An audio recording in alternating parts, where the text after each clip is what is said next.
Get the USB too. No, but if the stipulations are reached. Ready?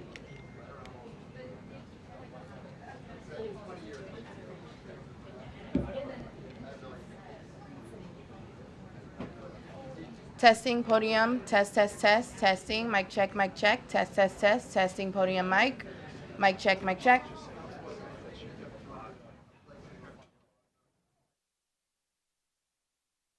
Mics, test, test, test, testing, test, 1, 2, 3, 1, 2, 3. Test, test, test, testing, test, test, test, testing, 1, 2, 3, 1, 2, 3.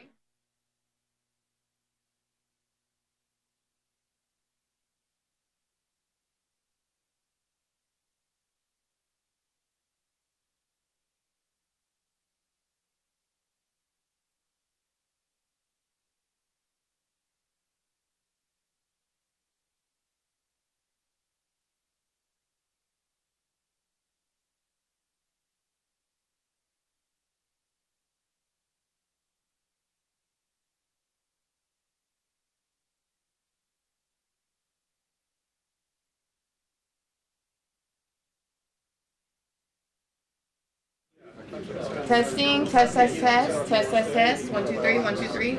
Mic check, test, test, test, 1, 2, 3, 1, 2, 3. Mic check, testing, 1, 2, 1, 2. Can you hear me all right?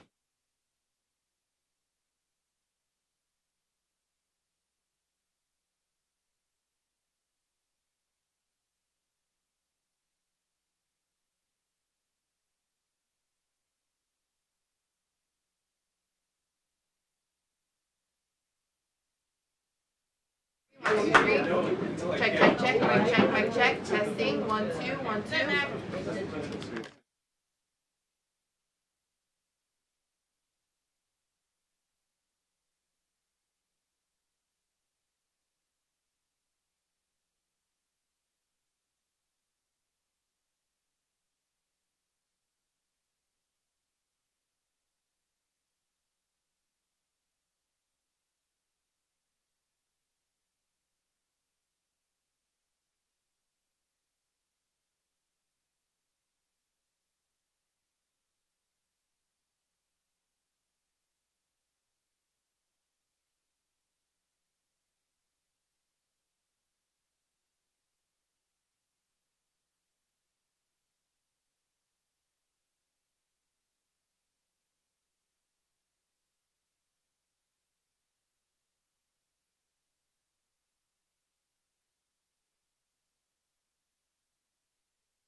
Mic check, 1, 2, 3, 4, 5, 6, 7, 8, 9, 10. Audio check.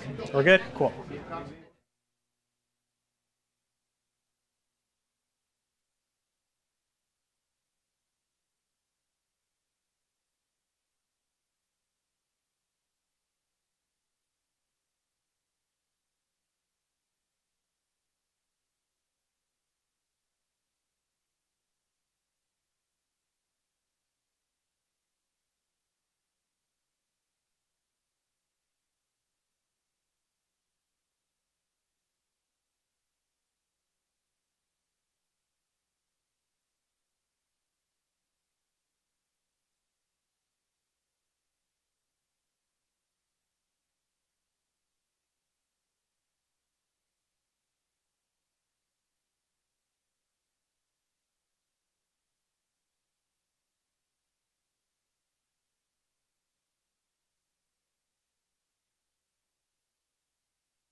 Come back to that. I will also try to get Karoline Leavitt's reaction to some pretty startling rhetoric from a Texas, a House rep there, Jolyn Jones, who said last night on TV when talking about fighting Republicans, quote, "So if you hit me in my face, I'm not going to punch you back in your face. I'm going to go across your neck." Pretty startling words there. Of course, Turning Point USA is not happy about this language. They're saying that it's rhetoric like this that got Charlie Kirk assassinated in the first place, a shot to the neck.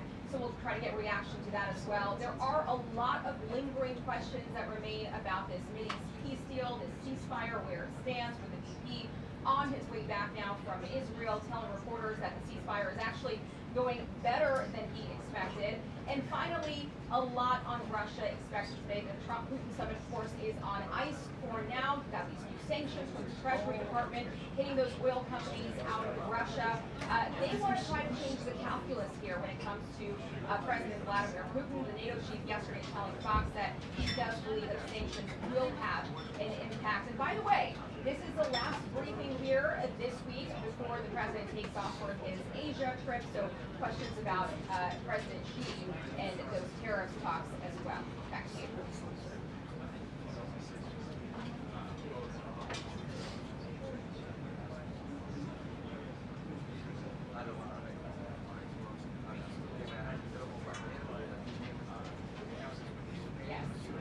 absolutely. In fact, we were talking with folks ahead of this briefing, and we were hearing that that might be actually one of the most popular questions of the day from the media here is questions about the renovations and construction going on, not too far away from here. So we'll see.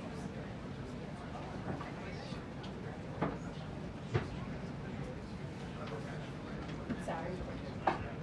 Hi.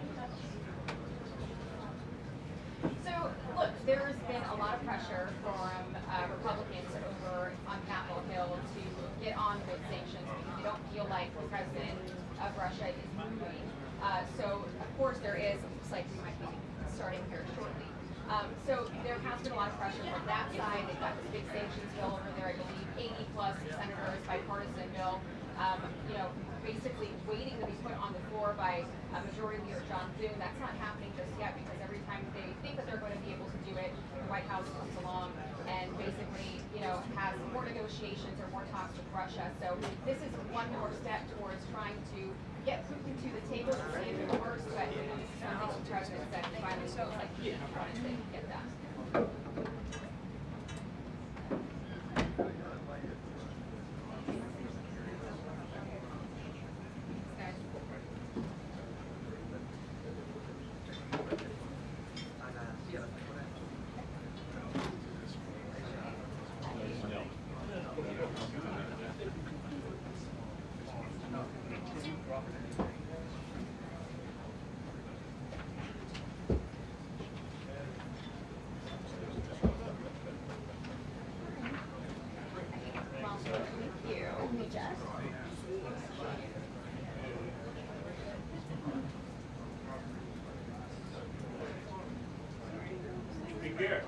Is that Michael on? It is now.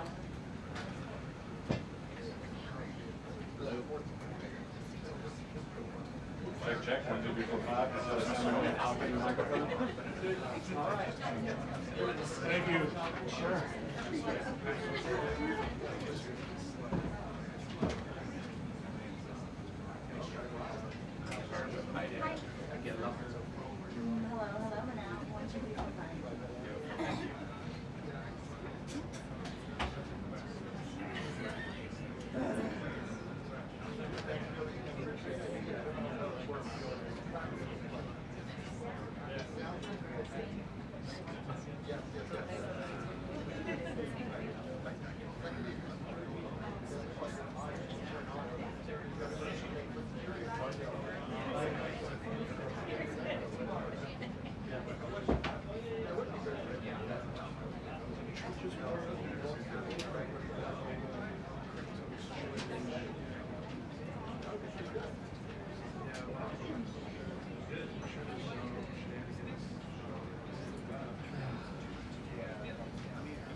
I'm definitely the elder.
It's not great.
The government said they're going to try to reduce it.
No, you.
Good afternoon, everybody. I apologize for my tardiness today, so let's get right to it. We'll begin today with some scheduling announcements for President Trump's upcoming trip to Asia. Tomorrow night at 11 p.m., the president will depart the White House to fly to Malaysia, where he will arrive on Sunday morning local time. It's a long flight. President Trump will participate in a bilateral meeting with the Prime Minister of Malaysia in the afternoon, and then he will attend the ASEAN Leaders Working Dinner that evening. On Monday morning local time, the president will fly to Tokyo. Tuesday morning local time, President Trump will participate in a bilateral meeting with the new Prime Minister of Japan.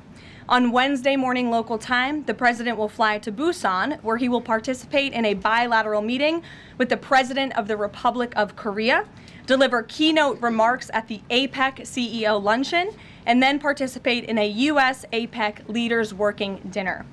On Thursday morning local time, President Trump will participate in a bilateral meeting with President Xi of the People's Republic of China before departing to return home to Washington, D.C. On Thursday night, upon arrival in Washington, President Trump and First Lady Melania Trump will participate in Halloween at the White House, where they will welcome law enforcement, military, and foster families. And I know many of us look forward to that. In other news, we are now on day 23 of the Democrat government shutdown. Senate Democrats have voted 12 separate times now to keep the government closed. Innocent Americans are suffering every day as a result. More than 500,000 civilian federal employees will miss a full paycheck tomorrow. Thousands of small business loans are going unapproved each month. This means almost $4 billion in capital is being withheld from small businesses across the country. The Democrat shutdown is also causing severe impacts at airports across the country. In one single day this week, the FAA had to issue ground stops impacting flights at Houston's George Bush Intercontinental Airport and Hobby Airport.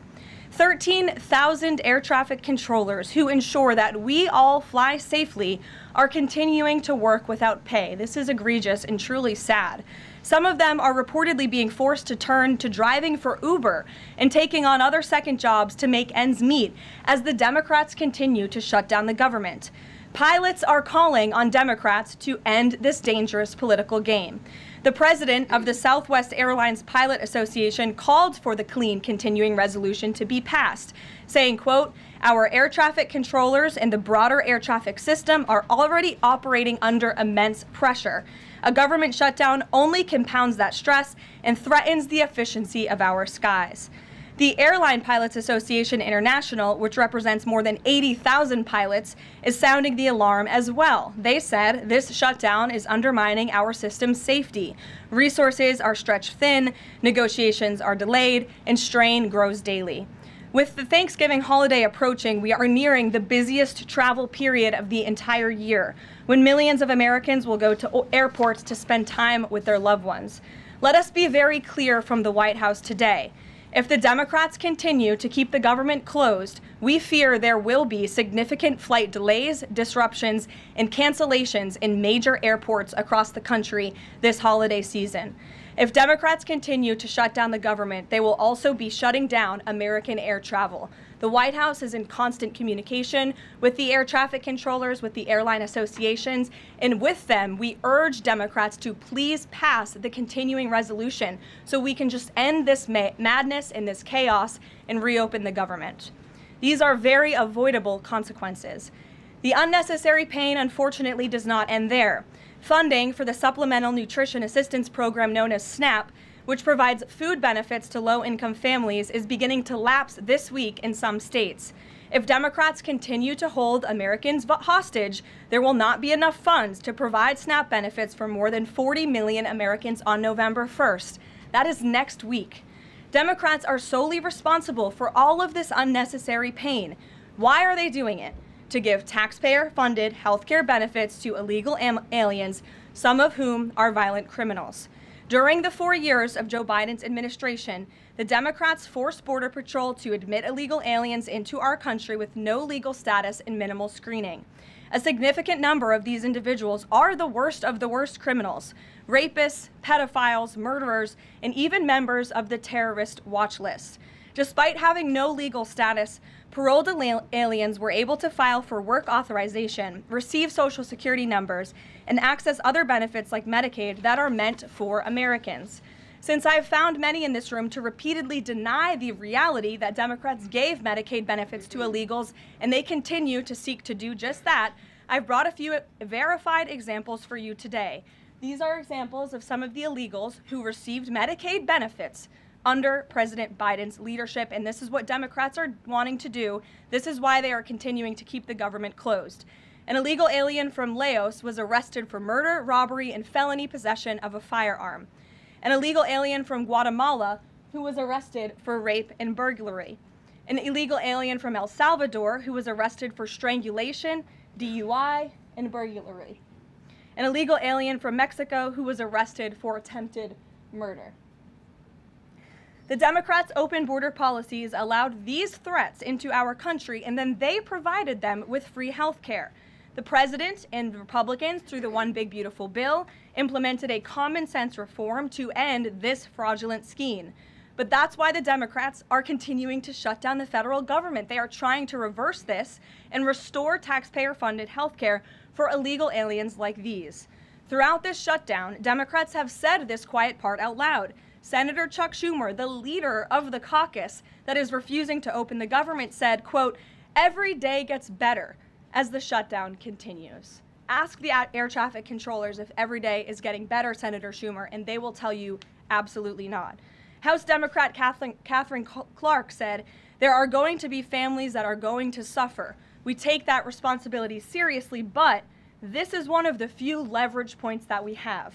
Here is a House Democrat who is admitting that they are using Americans who are suffering as political leverage.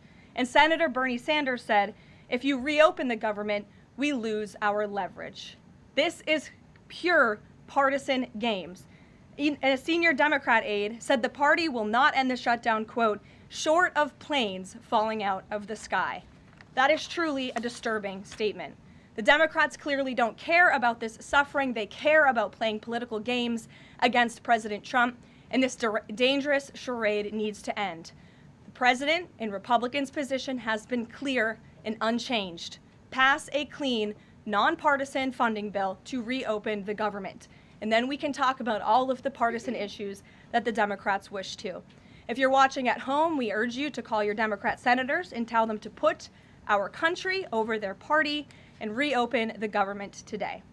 Here in our new media seat, we have Brittany Gibson of Axios. Brittany, why don't you start us off for our Q&A today? Thank you for being here. Two questions, if I may, Caroline.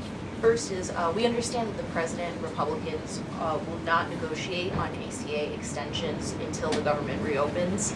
If and when that happens, what does the president think should be, or what are his plans for preventing rising healthcare costs for Americans? It's a very good question, and I'll leave that to the president to negotiate that when Democrats vote to reopen the government.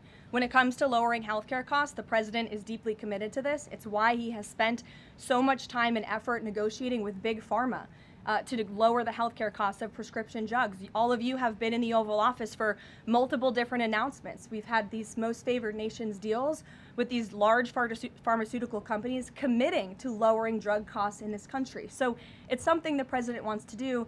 And Brittany, one more point. I'll just point out the irony in Democrats holding the government and the American public hostage over a healthcare system that they created. The healthcare system was called Obamacare. Why? Because Democrats and President Obama implemented. And Republicans have always said it's a broken system, yes, but they caused it, and now they want to shut down the government to fix it. We need to open the government, and then we can have these very important conversations about healthcare. And the second, on H-1Bs and foreign students, during the campaign, President Trump said he wanted to make it easier for foreign students to work at U.S. companies, staple a green card to every diploma.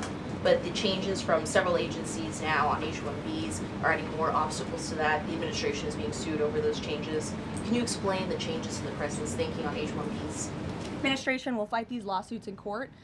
The president's main priority has always been to put American workers first and also to strengthen our visa system. We know for far too long the H-1B visa system has been spammed with fraud, basically, and that's driven down American wages. So the president wants to refine this system, which is part of the reason he implemented these new policies. These actions are lawful, they are necessary, and we'll continue to fight this battle in court.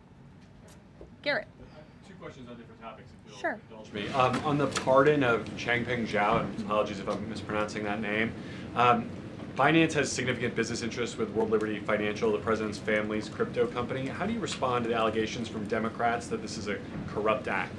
I would respond and say the president is exercising his constitutional authority to grant clemency requests. And the president and the White House have a very thorough examination of every pardon request that comes to the president's desk. It is thoroughly reviewed by the White House Counsel Office, and I spoke with our great White House counsel about the pardon after it happened. This was an overly prosecuted case by the Biden administration. Even the judge in the case admitted that the Biden administration was pursuing a egregious over-sentencing of this individual, and the previous administration was very hostile to the cryptocurrency industry. So the president wants to correct this overreach of the Biden administration's misjustice, and he exercised his constitutional authority to do so. And to the Democrats, I would just say there's nothing more corrupt than what President Biden did on his way out the door, pardoning his extremely corrupt son and many of his associates. On the ballroom, the first of which will probably be several questions about this today, I imagine.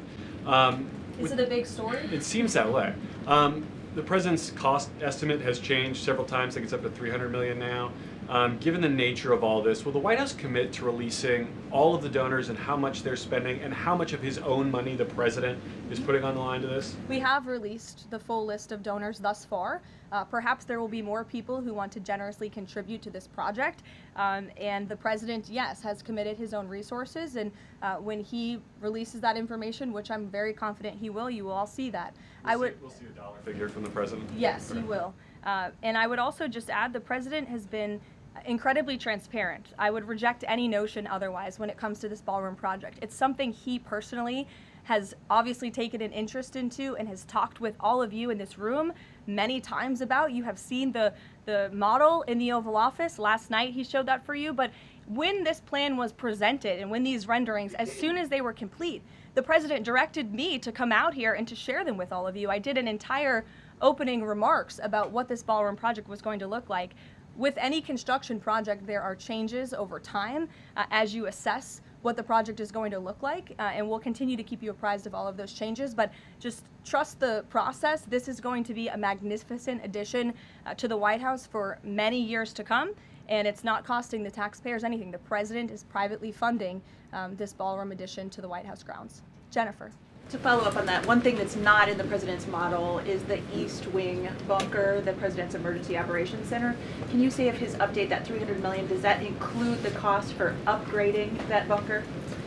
Look, like any security enhancements that are made on the White House grounds, those will be made and maintained by United States Secret Service. As for the cost of the ballroom and the construction itself, all of that is going to be, like I've said, privately funded and paid for by the president himself and many generous patriots who have stepped up. Included in that funding? Correct. Okay, and then can you say, well, that's all right, I'll skip that one. Thanks. Ouija. Thank you, Caroline. More ballroom questions. Okay. So the White House has explained that the reason you didn't submit construction plans to the NCPC is because that commission, along with others, don't have oversight over demolitions, but only over construction. And so far, you haven't built anything. So can you help us understand, can the president tear down anything he wants without oversight? Could he demolish this building or, say, the Jefferson Memorial? So it's not the president who came up with that legal opinion himself. That's a legal opinion that's been held by the NCPC for many years. It's written, so we can get you that background and that research if you wish to include it in your reporting, because it is very important. They have ruled consistently, their general counsel has said, when it comes to phase one of this project, the tearing down of the current East Wing structure, a submission is not required legally for that. Only for vertical construction will a submission be required, and that's a legal opinion from them, and we are following that legal opinion. And again, I would just add, can any president do such a thing to the White House grounds? There have been many presidents in the past who have made their mark on this beautiful White House complex. This briefing room, as you all know, was not once a briefing room. It was a swimming pool. There have been presidents who have completely torn down the executive mansion. If you look at what President Truman did, some of the photos of the construction project that took place in those years, I think sitting here today, we're all grateful for those efforts and the modifications that happened at that time. And again, in due time, the East Wing is going to be more beautiful and modern than ever before. And in addition, there will be a big, beautiful ballroom that can hold big parties and state visits for generations to come. So it sounds like the answer is yes, he can tear down whatever he wants. And then secondly, I mean, that's not what we're saying. That's a legal opinion that's been held for many years. And interpreting it. No, it's something that presidents have done for years and years. In fact, I have some photos here. Thank you, Pat, to show you the construction that's taken place on the White House grounds. This is the construction of the West Wing in 1902. Look at this, the construction of the West Terrace in 1902. These images look quite similar to what you and the American people are seeing today, the construction of the East Terrace as well. You look at the construction of the West Wing expansion in 1934. So look, this is a legal opinion that's been held for many years. Look at, this is 1950. It looks a lot like what you were seeing today. Can he demolish anything he wants? What do you think that rubble is? How did that rubble get there?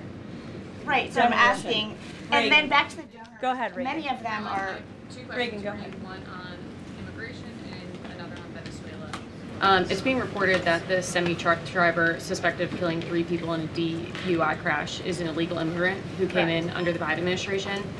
Do you know if California gave him a commercial driver's license? And then it also appears that California largely has not been cooperating with English proficiency standards. I'm wondering if the administration has any further plans to punish the state.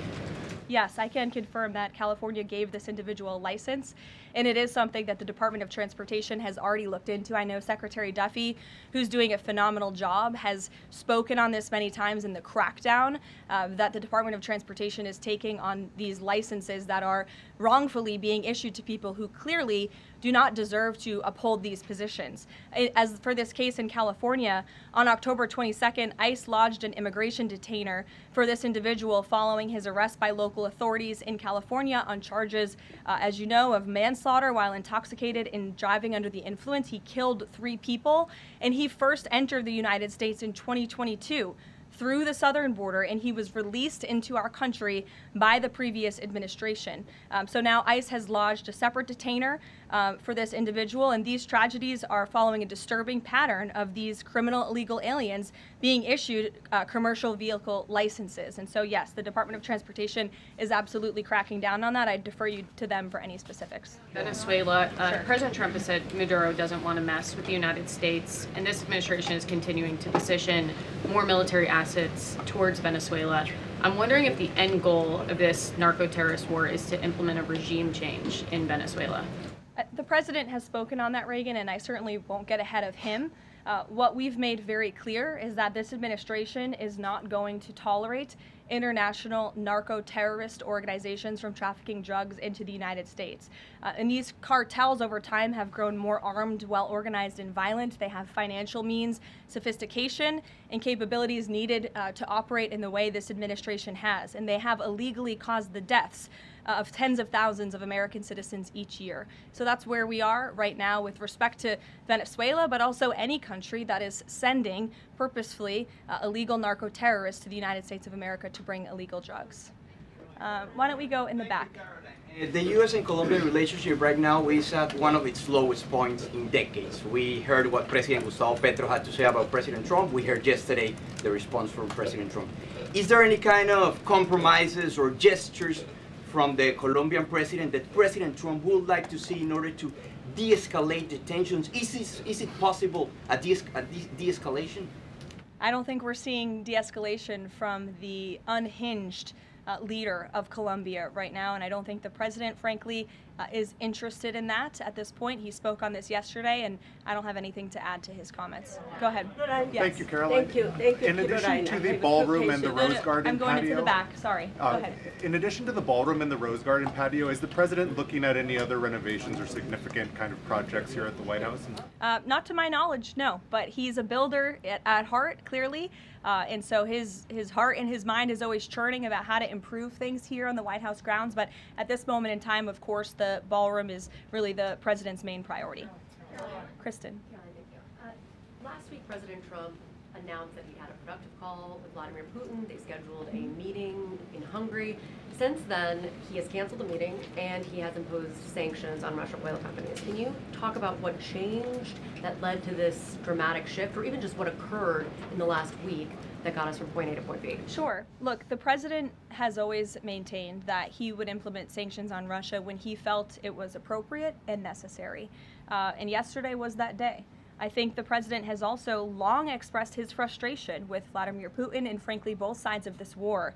And he's always said in order to negotiate a good peace deal, both sides need to be interested in a good peace deal. And he feels as though, unfortunately, from the Russian side as of late, he has not seen enough interest and enough action in terms of moving the ball forward towards peace. And so a meeting between these two leaders is not completely off the table. I think the president and the entire administration hopes that one day that can happen again, but we want to make sure that there's a tangible, positive outcome out of that meeting, and that it's a good use of the president's time. Of course, he's traveling to Asia next week. He has a number of events coming up here on the home front as well. He's been incredibly busy, as you all know. You're all tired from covering him and his movements every day, and so we want to make sure it's a good use of the president's time, and the president doesn't want to waste his time, and he said that. Was it the call between the Secretary of State and Lavrov that led President Trump to believe that President Putin or the Russians did not want a peace deal? That was not the sole reason, no. I think the Secretary Rubio felt that was actually a productive call. But again, the president wants to make sure that a meeting between himself and President Putin will be a good use of his time. But what exactly led to President Trump not believing, after his call on Thursday, where he said he did think he wanted peace and wanted a peace deal, to believing that Russians were not? Again, the president wants to see action, not just talk. And I think the president is extremely motivated by the success of his peace deal in the Middle East to get things done.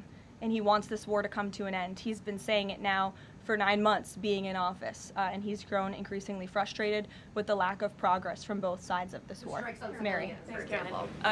Two quick construction questions, if I can. You mentioned any construction project comes with changes. The president had initially said that this project wouldn't interfere with or touch the current structure. Now he says to do this properly, he realized that the East Wing had to be demolished. This is the people's house. Why not inform the public of that change and when it was decided that the East Wing would have to be demolished? Look, again, with any construction project, changes come, and we have informed all of you. We've been keeping you apprised of this project. We've shown you the renderings, and if you look at the renderings, it's very clear the East Wing was going to be modernized. Instead, in fact, I said that in the briefing when we initially introduced this plan to all of you and to the public. But modernized and tearing down are two different things. Well, again, the plans changed when the president heard counsel from the architects and the construction companies who said that in order for this East Wing to be modern and beautiful for many, many years to come, for it to be a truly strong and stable structure, this phase one that we're now in was necessary. And the president wants to do right by the people's house. And so that's exactly what he's doing. It's going to be, again, like I said, much more stable, strong, secure, and more beautiful than ever once it's complete. And the First Lady's offices, where will those be? The First Lady's offices, the Social Secretary's office in the East? They will be back where they were? Yes. Perfect. Thank you. Cattle ranchers who supported the president's election have raised some concerns about plans to import beef from Argentina. How will the Trump administration support those farmers? Look, the president hears those concerns. He addressed them yesterday himself. President loves our ranchers, and our ranchers love our president. And in fact, the president did a lot for them in his first term here. They are struggling because of the many horrible policies of the previous administration. President loves our ranchers, and he also loves American consumers, and he wants to do right by both. So the immediate solution to the problem of the rising cost of beef, president wants to bring that down, as we have to increase our supply. And so that's what he's doing with respect to these imports. But the president also is looking out for our ranchers with a long-term plan that was released by the Secretary of Agriculture yesterday. It's a 3-part plan. It's very extensive and detailed. I would encourage all of you to read through it. But there's really 3 points to this plan that the president has agreed upon and has entrusted Secretary Rollins to implement. Number 1, strengthening U.S. cattle production through increased grazing access, endangered species reforms, enhanced disaster relief, increased access to capital, and reducing costs for new and young ranchers. We want to incentivize more Americans to get into this noble profession. Lowering long long-term costs by cutting inspection costs, increasing market options for consumers with product of USA labeling, and ensuring consumers know that they are eating American beef. It's a good incentive for the American consumer. And lastly, growing the domestic herd while boosting long-term demand to reduce prices for consumers while growing the markets for our ranchers. So President hears them. He has to address both of these problems for the ranchers, but also for the American consumer. He promised to lower costs, and that's what he's committed to doing. Karoline, thank you. Two questions not on the ballroom. The first is, there's a Democrat in Texas who's actually running for Congress who said last night during an interview when talking about fighting Republicans and this administration, quote, "If you hit me in my face, I'm not going to punch you back in your face. I'm going to go across your neck." This has obviously really upset those folks over at Turning Point USA after the Charlie Kirk assassination. Just your response to that kind of rhetoric. Just very jarring rhetoric, and I think it's very unacceptable. I hope the people of Texas will do the right thing and reject this person's candidacy. It should have no place in American politics. And then just a quick second question on oversight Democrats that are saying that they're creating this master ICE tracker, basically tracking all ICE activity. We've seen the protests in New York just yesterday. Homeland Security is saying that this sounds like obstruction of justice. What do you say?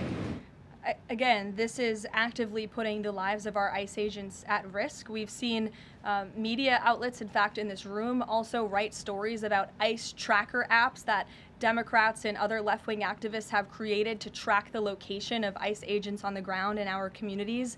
Again, I've said this repeatedly and I will continue to say it. The men and women of ICE are outstanding people. I wish a Democrat on Capitol Hill would actually have the courage or the guts to stand up to their party and sit down with some of these men and women who are doing this incredibly difficult job of enforcing our federal immigration laws. They are, again, simply trying to enforce the law and do their jobs. And if Democrats spent a little bit more time understanding that and also focusing on the people who they are trying to get out of our country every single day. As I spoke about earlier, 3 innocent people in California are dead because an illegal alien who Democrats let into this country was wrongfully issued a trucker's driving license and clearly was not fit for the job because he was driving intoxicated and killed 3 innocent people. Democrats should focus a little bit more on that. Stop trying to fight this president and this administration on every turn and restore law and order. That's all that we and these brave men and women of ICE are trying to do. Mary. Thanks, Caroline. I have 2 questions, one on San Francisco and one on the No Kings protesters. On San Francisco, the president said that he had a call with the mayor and he was planning on surging there, but now because the mayor really wants to fix it up himself, they're going to do that. Is this what Trump hopes happens in pretty much every city? The president hopes, and I've said this so many times, and I think the president's conversation with the San Francisco mayor last night and his statement today prove the president is willing to work with anyone across the aisle, across the country, to do the right thing and clean up America's cities. He is genuinely interested in this effort to make our streets safer, to make our cities safe and clean again. And he heard from the mayor last night who told him that he is going to earnestly try to make his city better on his own. The president heard him out. He said, okay, I'll give you a chance. We'll be watching, and if you need us, we are here. And if I feel as though you continue to fail your citizens, the federal government may have to step in. But we'll continue to watch San Francisco, and that law enforcement operation has now been paused. Thank you. And then on the No Kings protesters, I saw videos of people explicitly calling for violence against Stephen Miller, against the president, shirts saying we don't have enough assassins, calling for more political violence. Does the president want to see arrests here, and are we going to see arrests of these types of explicit calls to violence? I would think myself, the president, and everyone here at the White House certainly hopes that anyone who is making violent and illegal threats in that way against public officials will be arrested and prosecuted. Sure. Thank you. 2 questions. Would the president support the Senate ending the legislative filibuster to end the shutdown?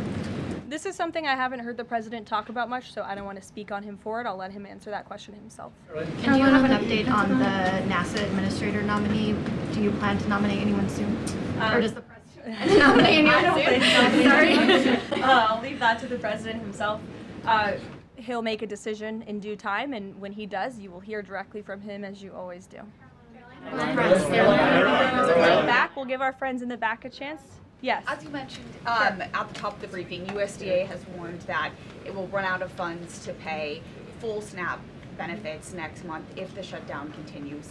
Senator Hawley is floating a bill that would ensure SNAP benefits are continued to pay during the shutdown.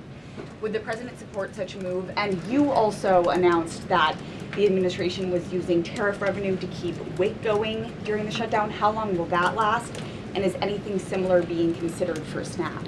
Yes, the administration would absolutely support that legislation. We hope that it would come over the finish line, but the bill that will get everyone paid and put everyone back to work is the clean continuing resolution. That's what the president and Republicans want to see. Ed, go ahead, Ed. Thanks, Caroline. On the Russian sanctions again, how much pressure do you think this sanctioning these two Russian companies actually puts on President Putin? Because the last administration sanctioned two other oil companies. So how much economic pressure is this really? A lot. If you read the sanctions and look at them, they're pretty hefty. And I saw some international news out of China this morning that they're scaling back oil purchases from Russia. We know India has done the same at the request of the president. The president has also pushed European countries, our allies, to please stop their purchases of Russian oil as well. So it's full court press for sure, and we expect that these sanctions are going to do harm, as the Secretary of Treasury said yesterday. Could there be more? Is this just the first step, or could there be more sanctions? I'll leave that to the president to decide. Sure. Or heard the NBA gambling, involved in the gambling issue there. Does the president gamble? What does he think about that? You know, I'm not sure. I don't think he does. I've been with him quite some time and I have not seen him gamble before. I don't think he's a big gambler, but you can ask him yourself for next time you have a chance to, Ed. Go ahead. Thank you, Caroline. I've got two Hi, quick Jake, questions. and then we'll go to you. Thank you. Okay. You're welcome.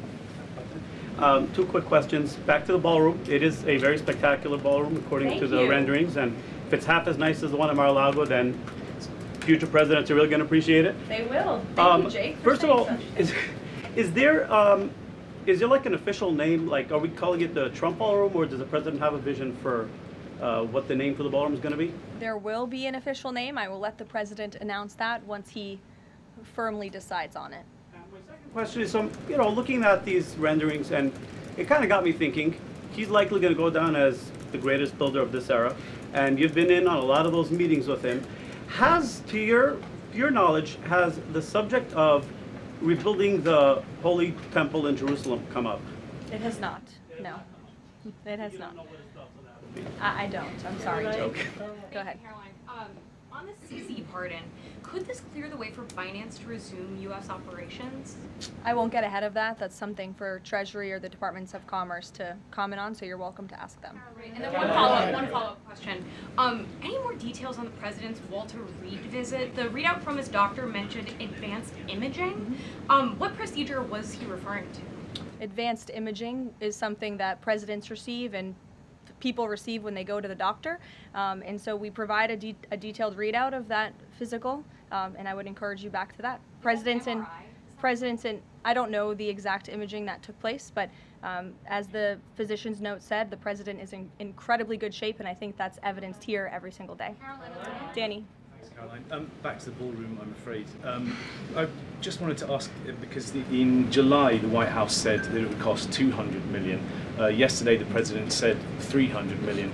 Is $300 million now the operative figure, and why did it go up by so much? $300 million is the figure, and again, it's not going to cost the taxpayers a dime. So we look forward to this project continuing, and we will continue to keep everyone apprised on it. Perhaps the president will even bring you all out to see it one day at the appropriate time. You're also going to hear from the president directly in about an hour. He's hosting an event with the Homeland Security Task Force.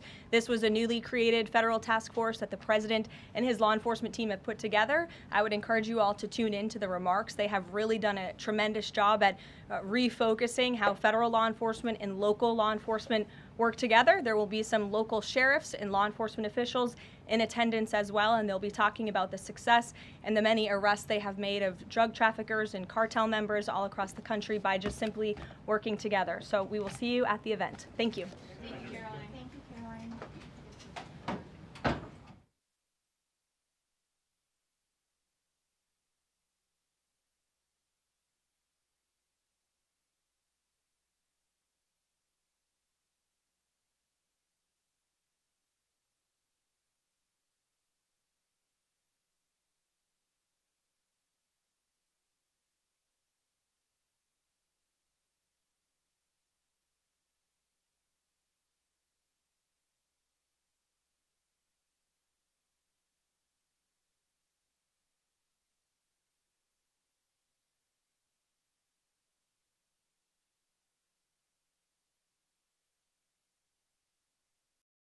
Donald Trump and Republicans continue to be nowhere to be found.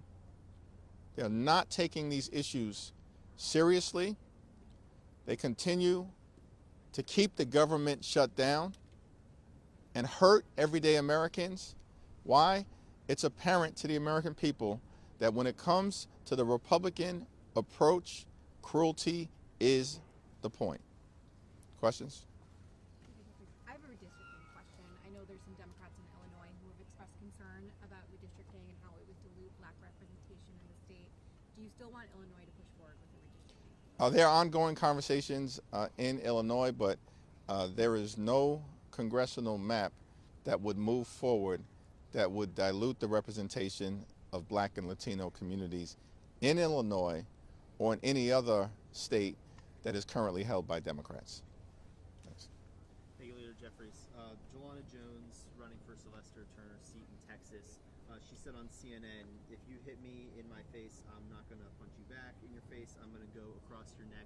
Is rhetoric like that appropriate, particularly in light of the threat against your life? Yeah, I'm unfamiliar with the context in which that was said. But let me just say, of course, again, political violence that we've seen in this country intensify throughout this year is unacceptable in any form against anyone for any reason. Thanks. You previously said that you were going to talk to Mamdani before early voting begins. Early voting begins on Saturday.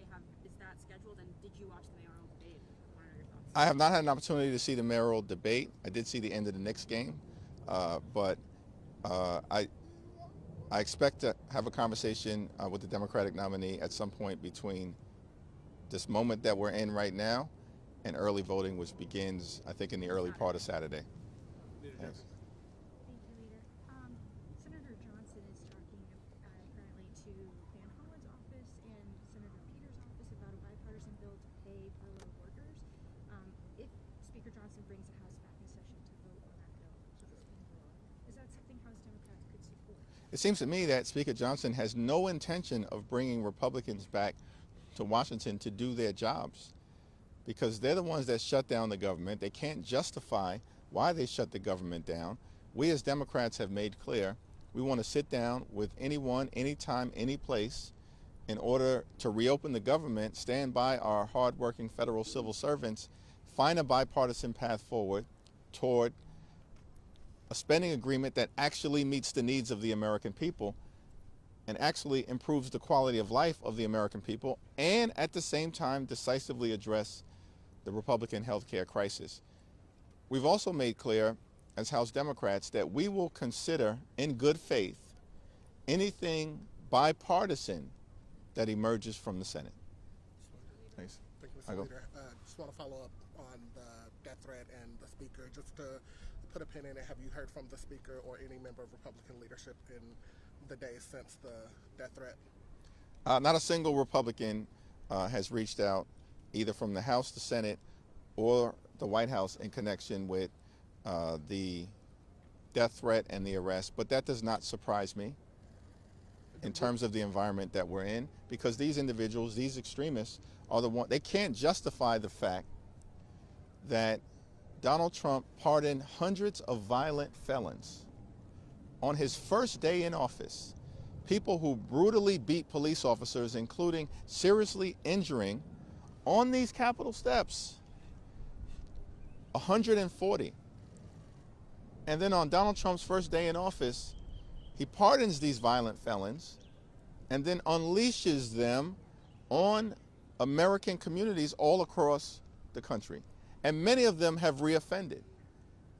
And the Republicans, of course, as they always do, have supported that extreme action. And they just can't simply justify the fact that they've put the safety and well-being of the American people in jeopardy by their reckless actions. Would you say that not hearing from the Speaker, does that indicate like a waning in the relationship that you have? You say it's a forward-looking relationship that does that change the way that you hold the relationship, view the Speaker, that you haven't heard from him? The most important issues for us here in the Congress is to address the quality of life issues for the American people. We need to drive down the high cost of living, and we remain committed to finding a bipartisan path toward doing that in the context of this spending agreement, and of course we have to decisively address the Republican healthcare crisis. For us, this moment is all about the American people. Like, understand the reality of what the American people are confronting right now. Costs are way too high. And we know that Donald Trump and Republicans, they promised to lower costs on day one. That's what they said all of last year, lied to the American people, because costs haven't gone down, costs have gone up. Inflation up. And we're going to see that again tomorrow when the numbers come out. Electricity bills through the roof. Housing costs out of control. Grocery costs way up. Trump tariffs causing thousands of dollars in additional expense on everyday Americans. And now the extremists, the Republicans in the Congress, in the House, in the Senate, in the White House, could care less about the fact that tens of millions of Americans are about to experience dramatically increased premiums, copays, and deductibles. That's out of control, and they could care less. What are they doing? Destroying the White House so that Donald Trump can build a ballroom where he's celebrated like a wannabe king. Donald Trump's trying to steal $230 million from the taxpayers by shaking down the Department of Injustice. And these extremists, they somehow have managed to find $40 billion to bail out Argentina, and they can't find a dime to extend the Affordable Care Act tax credits for working class Americans, everyday Americans, and middle class Americans. The whole thing is a disgrace, and the American people see it. Thank you. On redistricting, we're hearing that you're getting involved in Ohio's redistricting process. Can you expand a little bit about what you're doing, who you're reaching out to? We are going to support efforts to make sure that there are fair maps all across the country in the face of what Republicans are endeavoring to do, which is to rig the midterm elections by gerrymandering congressional maps, because Republicans know that if the election were held today, they would lose, and lose decisively. Republicans have done nothing to make life better for the American people. The only thing that they've done this year is to enact their one big ugly bill, largest cut to Medicaid in American history. And on top of that, about $186 billion that they took from the Supplemental Nutritional Assistance Program, literally stole this money from the mouths of hungry children, seniors, veterans, and families. And why did Republicans do all of this? So they could reward their billionaire donors with massive tax breaks that they then made permanent. So the Republican agenda has been to hurt everyday Americans in order to reward their billionaire donors. They have nothing to show for the fact that Republicans have complete control of the House, the Senate, and the presidency, which is why Donald Trump and Republicans, running scared, are trying to rig the congressional map and steal the midterm elections from the American people. We will not let it happen. So in Ohio, there's an opportunity to go to referendum if the Republicans at Donald Trump's direction pass a gerrymandered partisan map. And if that happens, just like we're doing in California right now, and we'll also do in Missouri, we will take the issue to the voters of Ohio, and I'm confident that we will prevail. Thanks. Jeffries, you talk about SNAP. Millions of people could lose benefits next month. States are already warning them that their cards won't load with their food assistance, and that's as a direct result of the shutdown. Does that put more pressure on you to find some sort of agreement with Republicans? Let's be clear about the situation that the American people confront. As part of their one big ugly bill, they cut $186 billion from the Supplemental Nutritional Assistance Program. That's the reason why the American people are at risk of going hungry, millions of them. And as has been the case in prior government shutdowns, the money can be found by the administration if they chose to do so. In fact, there's about $5 billion available in a contingency fund for emergency circumstances just like this. But the administration refuses to agree to use it. Why? Because they want to starve the American people as part of their continuing effort to visit cruelty on everyday Americans. And I think at the end of the day, the administration, as they've done in other instances, will realize that they're being held accountable for having shut down the government. They're being held accountable for inflicting pain on the American people. And they will back away from their threats to starve the American people by depriving them of the earned benefit of nutritional assistance. Mr. Leader, just back on redistricting, have you had any conversations with any legislative leaders in Virginia? Have you been briefed on their plan, and do you have any comment or reaction on it? The private conversations that I've had with legislative leaders and governors across the country will remain private. But can you be specific about Virginia, because some congressional members seem caught off guard by this? The people in Virginia, in terms of the legislative leaders, will speak for themselves in terms of the actions that are being contemplated. Leader Jeffries, Thanks. do you have any hope that Mike Johnson will bring the House back to session in the next 2 weeks? And do you think there's any way a bipartisan agreement regarding health care can be made in that time? Yeah, we remain ready, willing, and able to sit down with our Republican colleagues, either here at the Capitol or back at the White House, in order to reopen the government, to find a bipartisan path forward, and to decisively address the Republican health care crisis. But it requires immediate and urgent action in order to actually address the situation that the American people find themselves in. Remember, here's the scope of what we're talking about in terms of this health care crisis. Donald Trump promised to love and cherish Medicaid. And then Republicans turned around and enacted the largest cut to Medicaid in American history, $1 trillion cut. Hospitals, nursing homes, and community-based health centers are closing all across the country now because of what Republicans did in their one big ugly bill. Republican policies have led to a situation where Medicare may confront a $536 billion cut by the end of this year if Congress doesn't act. Because of the Republican refusal to extend the Affordable Care Act tax credits, tens of millions of people are receiving notices right now that their premiums are about to skyrocket, and they're going to face medical bankruptcy or the inability to see a doctor when they, their children, or their families need one. And at the same period of time, Republicans continue to put forward a partisan bill here in the House that would cut about $1.7 billion from the Centers for Disease Control, cut a little under $500 million from the National Institute of Health, and they're depriving the American people of the ability to get life-sustaining and life-saving vaccines. This is the Republican healthcare crisis. It is enormous. It is devastating. It is crushing everyday Americans. And that's why Democrats believe decisive action needs to be taken. Thanks, everyone. Thank you.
would have remembered eventually.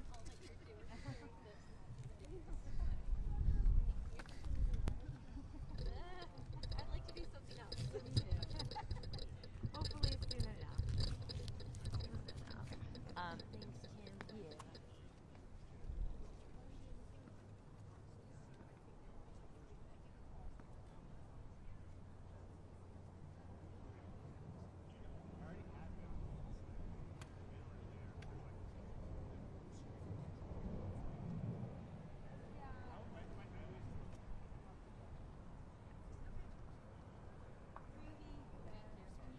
Yeah. Thank you.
If you want to pick some please stand up. Your camera's on.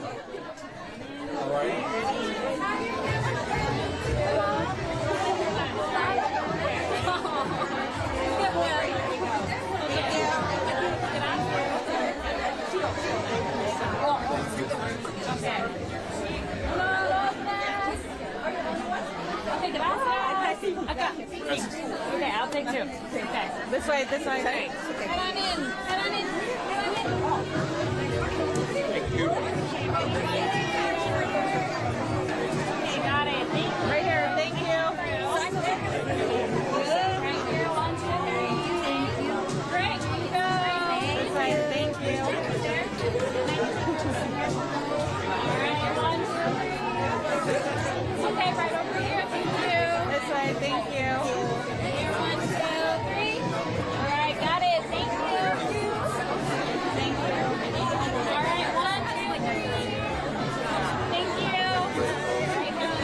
Thanks for being here. Got it. Okay. Thank you so much. Thank you. Thank you. All right. 1, 2, 3. Thank you. Right over here.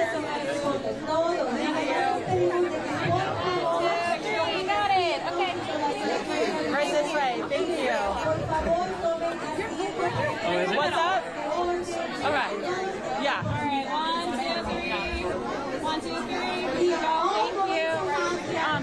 Anna, he's wanting to ask a question behind you. How are you? Yeah, just a few more. We're just gonna do some more photos. Yeah. Got it. Okay, thank you. Thank you. This way. Thank you. All right. 1, 2, 3. All right, here you go. After you're done taking photos. Right out this way, ma'am. This way. We're trying to get this on. Come on through here. We're gonna do the photos. Thank you both for the wonderful. I think he's trying to get audio up. Is that what you want? We're trying to get audio by you. Thank you so much. Up to you. Thank you. We can't stop. Together? Yeah. Thank you. Together? All right. Thank you. Right here, this way. Thank you so much. Right this way. How are you? All right. I think so. All right, go. Thank you. Thank you. Right this way. Yeah.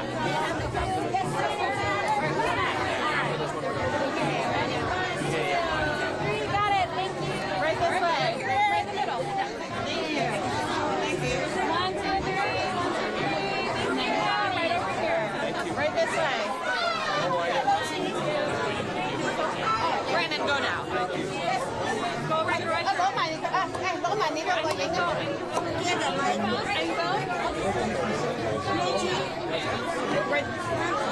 Yeah. Have your phones ready. Nicole. Camera ready? Yeah, you switch off so that it's ready. Thank you. Go for it. Thank you. Right in the middle. Thank you. We'll give you some. 1, 2, 3. Thank you. Right over here. Right this way. Thank you.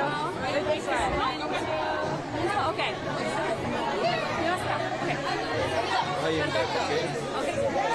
Yeah, thank you. All right, ready? 1, 2, 3. Right this way. All right, next. Follow this way. Thank you.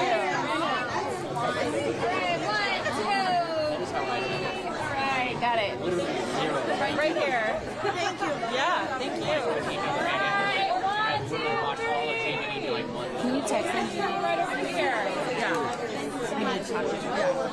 Thank you. Yeah, thank you. Right this way. Ready? Right here. 1, 2, 3. Got it. Thank you. Right this way. Thank you. Okay, 1, 2, 3. All right. Thank you. Come on in.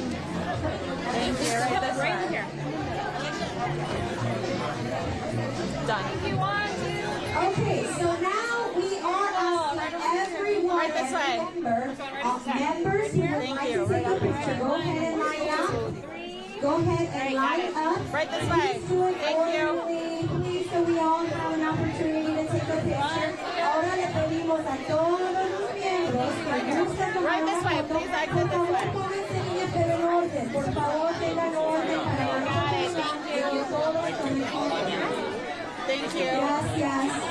En orden, por favor. Gracias. Thank you. Thank you. Together. You will all get an opportunity. You will all get an opportunity. This way. Thank you.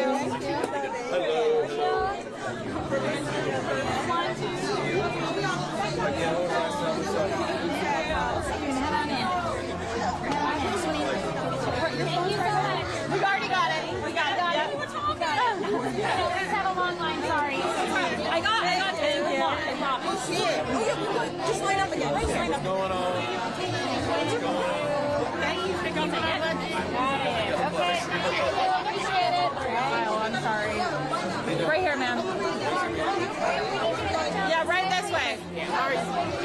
Once you have taken your picture, we ask that you please go and use the side aisles and sit back down in your seat.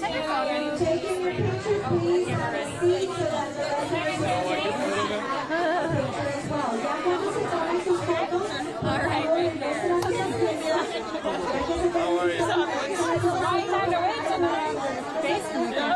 Gracias. Thank you. God bless you.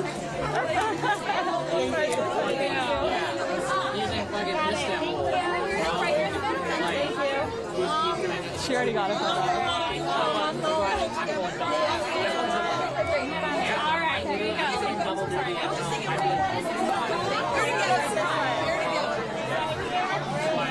We're gonna check. Thank you. How are you? Nice to see you.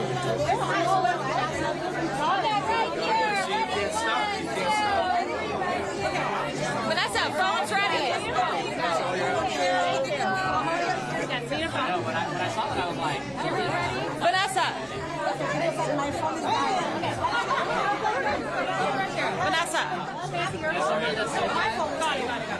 6 years ago, getting married? Yes. If you don't do it, Got it. Right here. There you go. Well, like, All right. Right here. Thank you.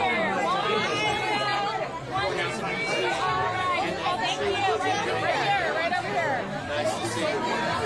Right here. I have your phone. This way. Okay, ready? 1, 2, 3, right. I have a group of 13. All right, got it. Love that. Phone right this way. Let's hit the front. Beautiful. Here you go. Come back. You go Out this way. Out this way. This way. Right here.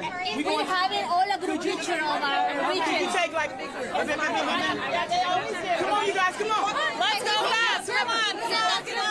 Okay, everybody.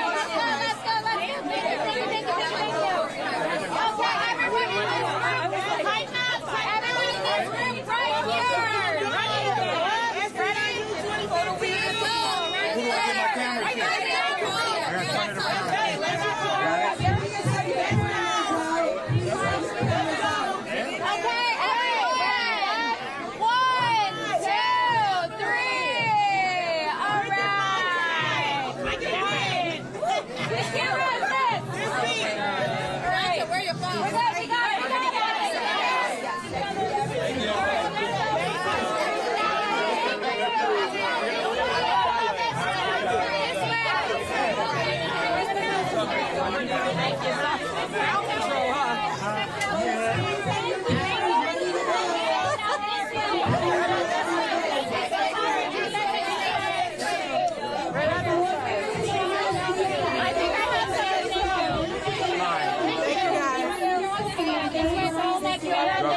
Governor. What's the question? One sec. What's that? Nice to meet you. I haven't been. That was always absurd. The whole pretext was nonsensical. Not only was it blatantly illegal, he would have lost in the courts, but he would have lost in the court of public opinion. I mean, San Francisco's enjoying a significant reduction in crime. Everybody knows that. It's universally understood. Anyone who's been out here was business here, and I think emphasis on business. I mean, clearly business leaders made the phone call to Donald Trump, and we know who he listens to now. Governor, do you think the threat exists for other cities still? What's that? Do you think the threat Yeah, well, of course, it's Donald Trump. In the Bay Area. Chaos, absolutely. So you're not It's a taking chaos his president. word at face value? Well, his word was he has decided, as he often does, to change his mind, which he seems to do on an hourly basis, and decided for the moment on the basis of some very powerful, wealthy people who made phone calls to him to back off, because it seemed to be in everyone's financial interest that they not make a spectacle of San Francisco, which is enjoying a rebirth and a renaissance as the center of the universe, as the golden goose. And it's one Donald Trump understands intimately, because he's the reason that he's made a few $1 billion on this great grift in the last few months as president. Billions of his dollars have come from Silicon Valley, from crypto industries, and from folks that are very well connected. So those folks make phone calls and put pressure on him. And again, the pretext was absurd. It was laughable. There was nothing going on in San Francisco to justify it. It's just completely illegal. So in every way, it's not surprising, because it's so consistent with who Trump is and how broken this man is, that it would take business leaders to make phone calls, not the people that he should be representing.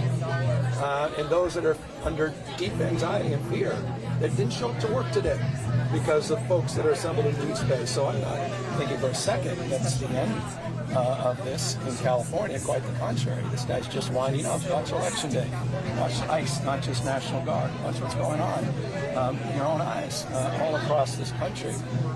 This guy is a chaos president, and I don't know what more symbolic or substantive example you need of that than what he just did to the east wing of the White House. Any conversation with the president or Homeland Security or any federal agencies? We've had plenty of those conversations in the past. We were aware of some new deployment of our guard. We'll see if it's being held up. It's up in Portland to be determined. Look, again, if you think this story was ended and it's got a period or an explanation next to it, come on, you guys are too smart. You know better. But I'm very pleased. I want to applaud the temperance of the mayor and the job he did receiving that phone call from the president. I've been on those phone calls as well, and I appreciate those business leaders who made those phone calls, and I appreciate for the moment this guy came to his senses. He's an arsonist, putting out his own fires. These are fires of his own making. This whole thing is theater, but it has real economic consequences, and it has real emotional consequences to people, many that you see here. I mean, this is one of the most diverse rooms in one of the most diverse states, the world's most diverse democracy. And these people don't think these games are fun. And they don't think this is ending. They don't think the President of the United States had his word, and nor should they. And so we're very vigilant and mindful, but nonetheless relieved for the people of San Francisco at this moment. Another boost for Prop 50. Well, it just reinforces. I mean, this is a great turnout for Prop 50. And look, Prop 50 is our reaction to this authoritarianism that's going on. These attacks, these assaults. This guy is wrecking this country. He's wrecked the economy. He said we were going to be wealthier and healthier. We're poor and now sicker. I mean, this is an imperial presidency. He's failing and flailing. And in response to that, he wants to rig next year's midterm election because he knows he's going to lose. And he said that, by the way, at the White House 48 hours ago. And so the only way he can win is to cheat. And Prop 50 pushes back against that in a very aggressive way. And this state is going to fight fire with fire. We're going to win, but we're going to win because of the folks behind it. Thank you, guys.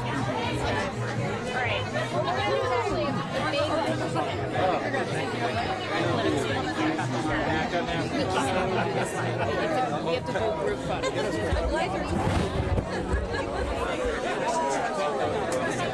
Jerry.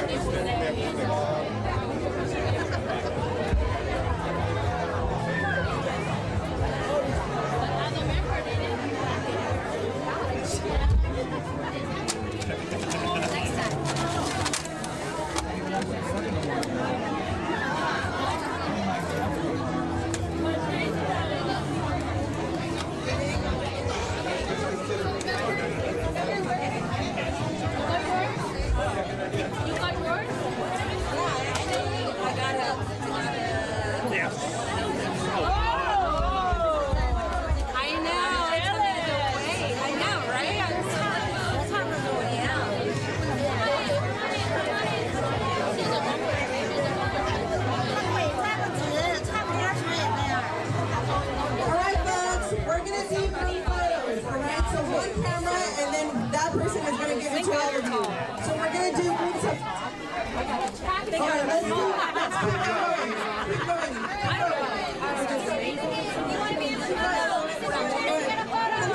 Come in. If you don't want to photo, you can step out, but we're going to take a group picture. Excuse me. Thank you. Come in. Have you had a picture at all? You're not wanting a picture at all. Come on. Sorry, I'm trying to. Yeah, Vince.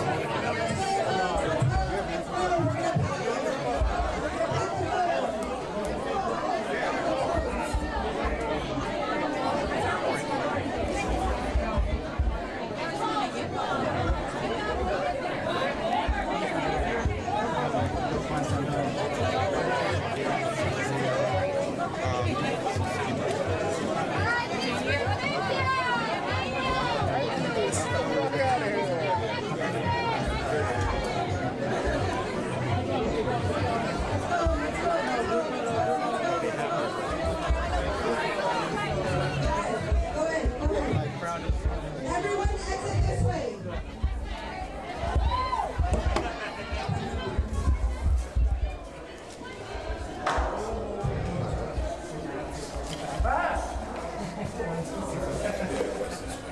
Yeah. 1207. Right, so I'll meet you guys there. I'm just gonna go tell them now. Tell the rest of the staff where to go. Let me, ouch. I'm just turning this off.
process that's still in, just in there. There's no more space anymore anyway.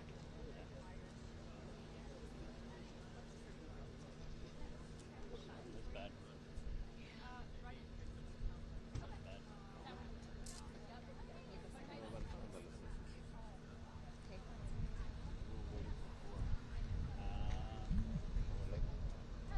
Mike, we're waiting for. Mike está en camino. Pero no sé si Selena está llegando o no.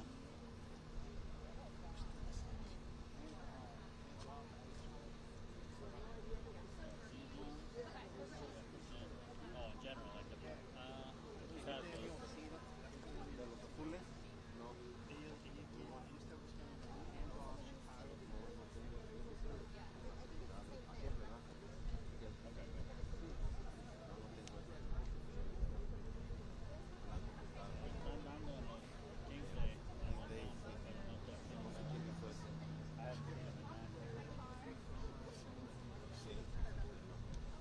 Mic check, mic check, mic check. Testing 1, 2, 3.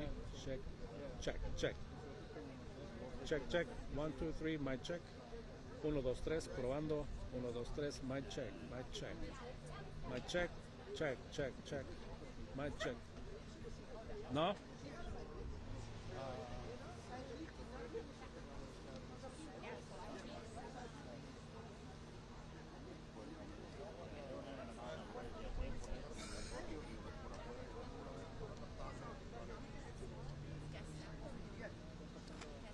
Hey, Marcy. So the president of the Chinatown Chamber of Commerce, Jimmy King. So he's here. Nice to meet you. Yeah, Nice to meet you. Yeah. Marcy Rodriguez from Enlace. Thank you for being here. Of course, yes. They're going to be emceeing, right? So, Yes. and then Noah is also with the attorneys. The attorneys, when Chicago and Channel 1.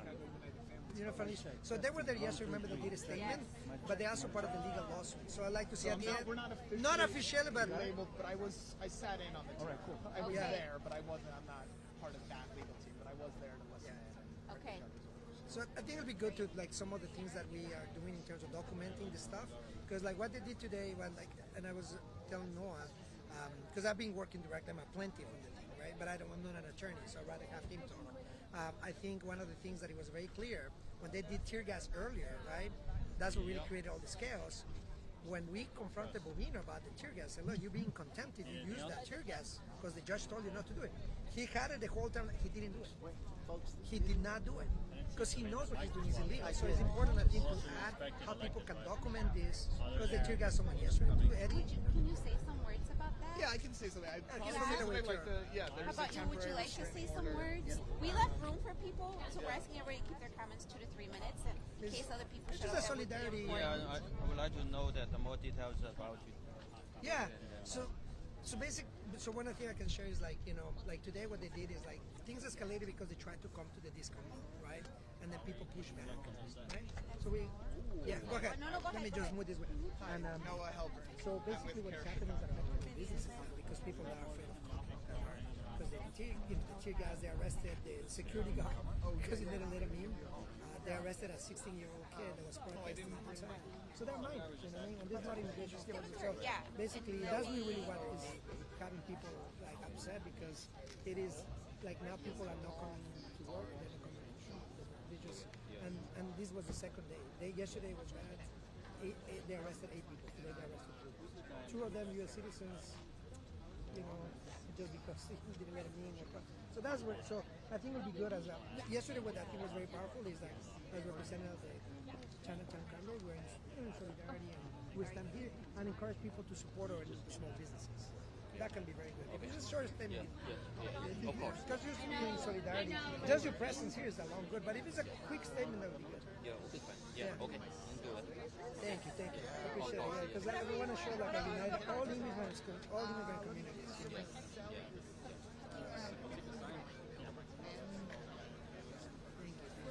Yes, and I would just say that as our Chinese community, we are all immigrant community. We would like to support all the community businesses that were here from the chamber.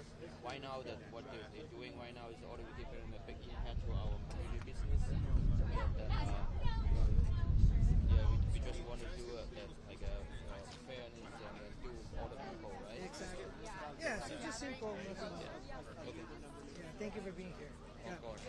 Rebecca. Jim is the president of the Chinatown Chamber of Commerce.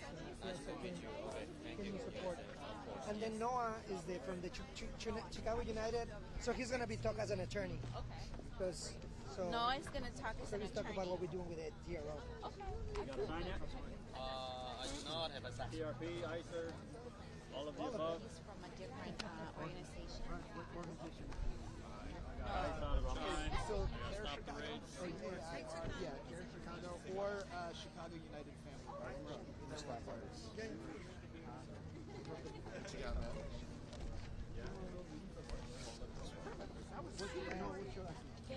Colin? Colin?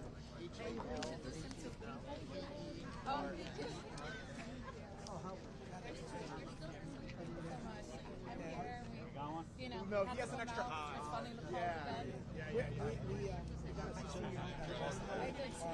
So we are doing like another one. Oh, okay. Yeah, that's mine. Sign? Yeah, I saw the Mike is here. Or I Whatever balance is I don't know. But the kids are going crazy. There are a lot of rumors. So we don't want to mix it. 3 others. Yeah, because I was like, thank you.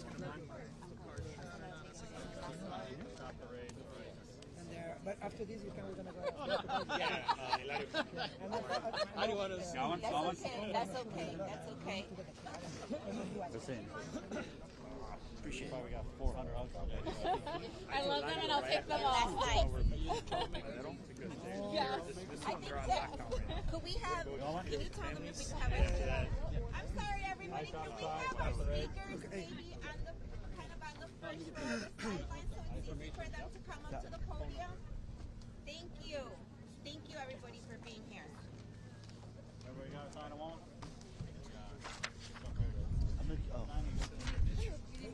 No, I was going to give someone the pictures.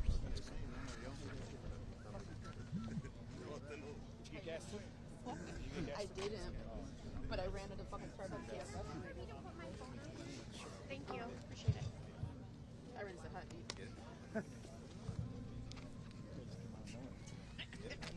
Incognito.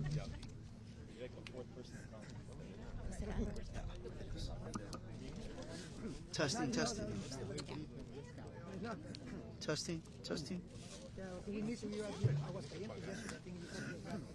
Testing.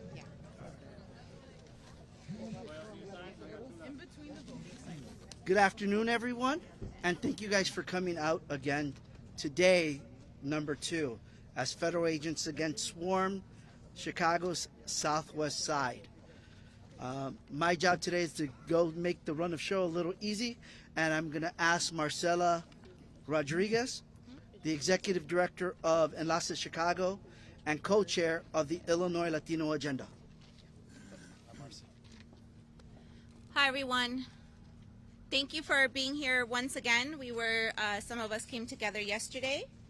As Angel said, I'm Marcela Rodriguez, executive director, I'm sorry, of Enlace Chicago, and I'm co-chair of the Illinois Latino Agenda.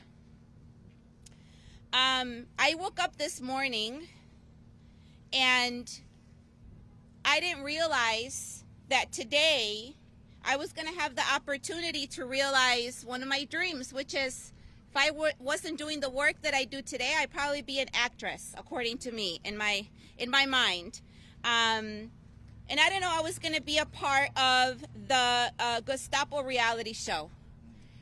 I witnessed firsthand the disorder and the chaos that these federal agents, ICE, and CPB bring to our neighborhoods. Once again, they were here yesterday creating havoc, and they are here again today.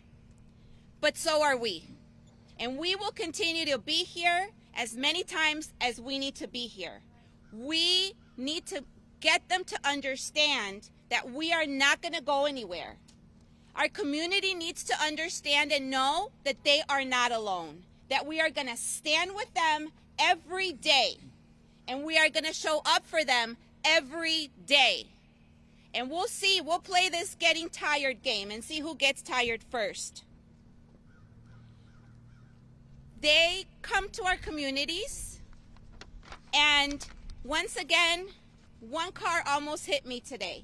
They are driving down our streets, around our schools, trying to injure us, trying to scare us. The community is angry. We are angry. And we need to let them know that we are together.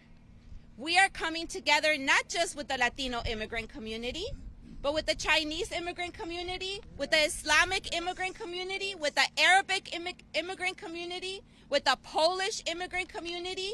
We are in solidarity with each other, and we will continue to be here. And with that, I'm going to bring up to the mic Alderperson Mike Rodriguez.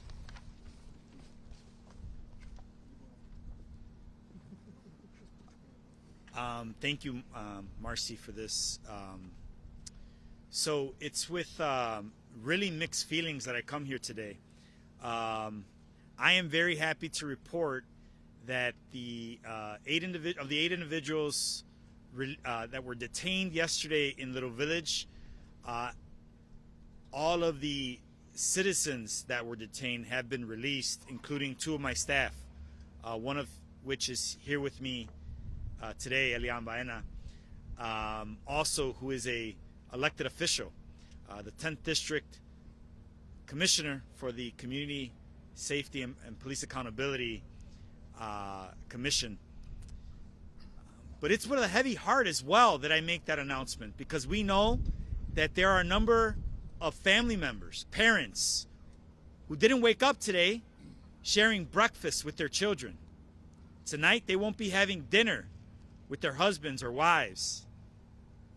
In fact, there may be months until they see their family together, and it may never happen again here in the United States of America. The fact is, I stood 1 foot away from Greg Bovino yesterday, asking him why he was here and telling him to go home. Because the streets of Little Village belong to us. The streets of Little Village are us. We keep us safe. Today I'm here also to announce that my office at 4035 West 26th Street, right off of Pulaski and 26th, in the heart of Little Village, will be an immigrant triage center for the family and loved ones that have been kidnapped by this federal administration. There, for the next several days, you will find the staff of Senator Dick Durbin and Congressman Chuy Garcia. Also, I think we just confirmed the mayor's office will have staff, and we're looking at potentially the governor's office as well.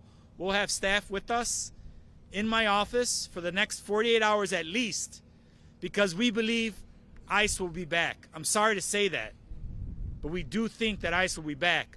But let me tell you something. We will be ready.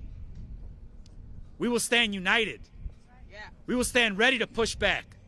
We will stand ready to exercise our First Amendment rights. And we will stand ready to support not only the immigrants of our community, not only the citizens of our community, but people who are our brothers and sisters, who are our neighbors, who are our loved ones, and who are our family members. Brevemente en español, soy Mike Rodríguez, concejal del Distrito 22.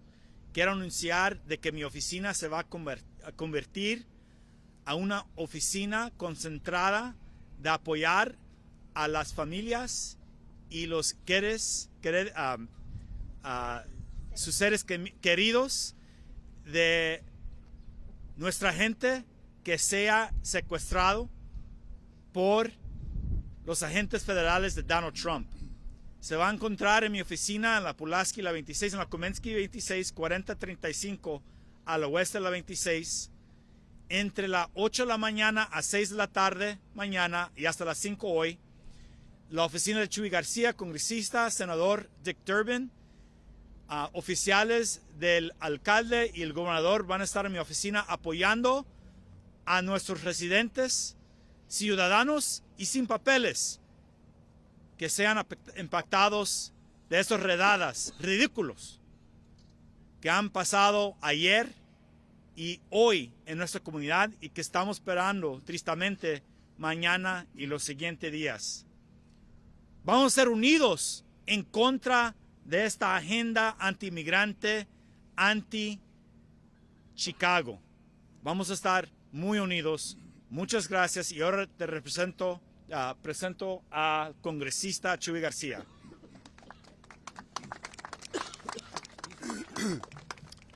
Good afternoon, everyone.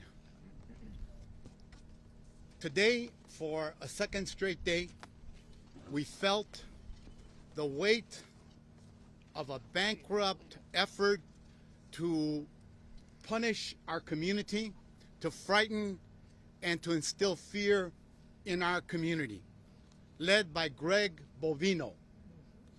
Why did he come back again today?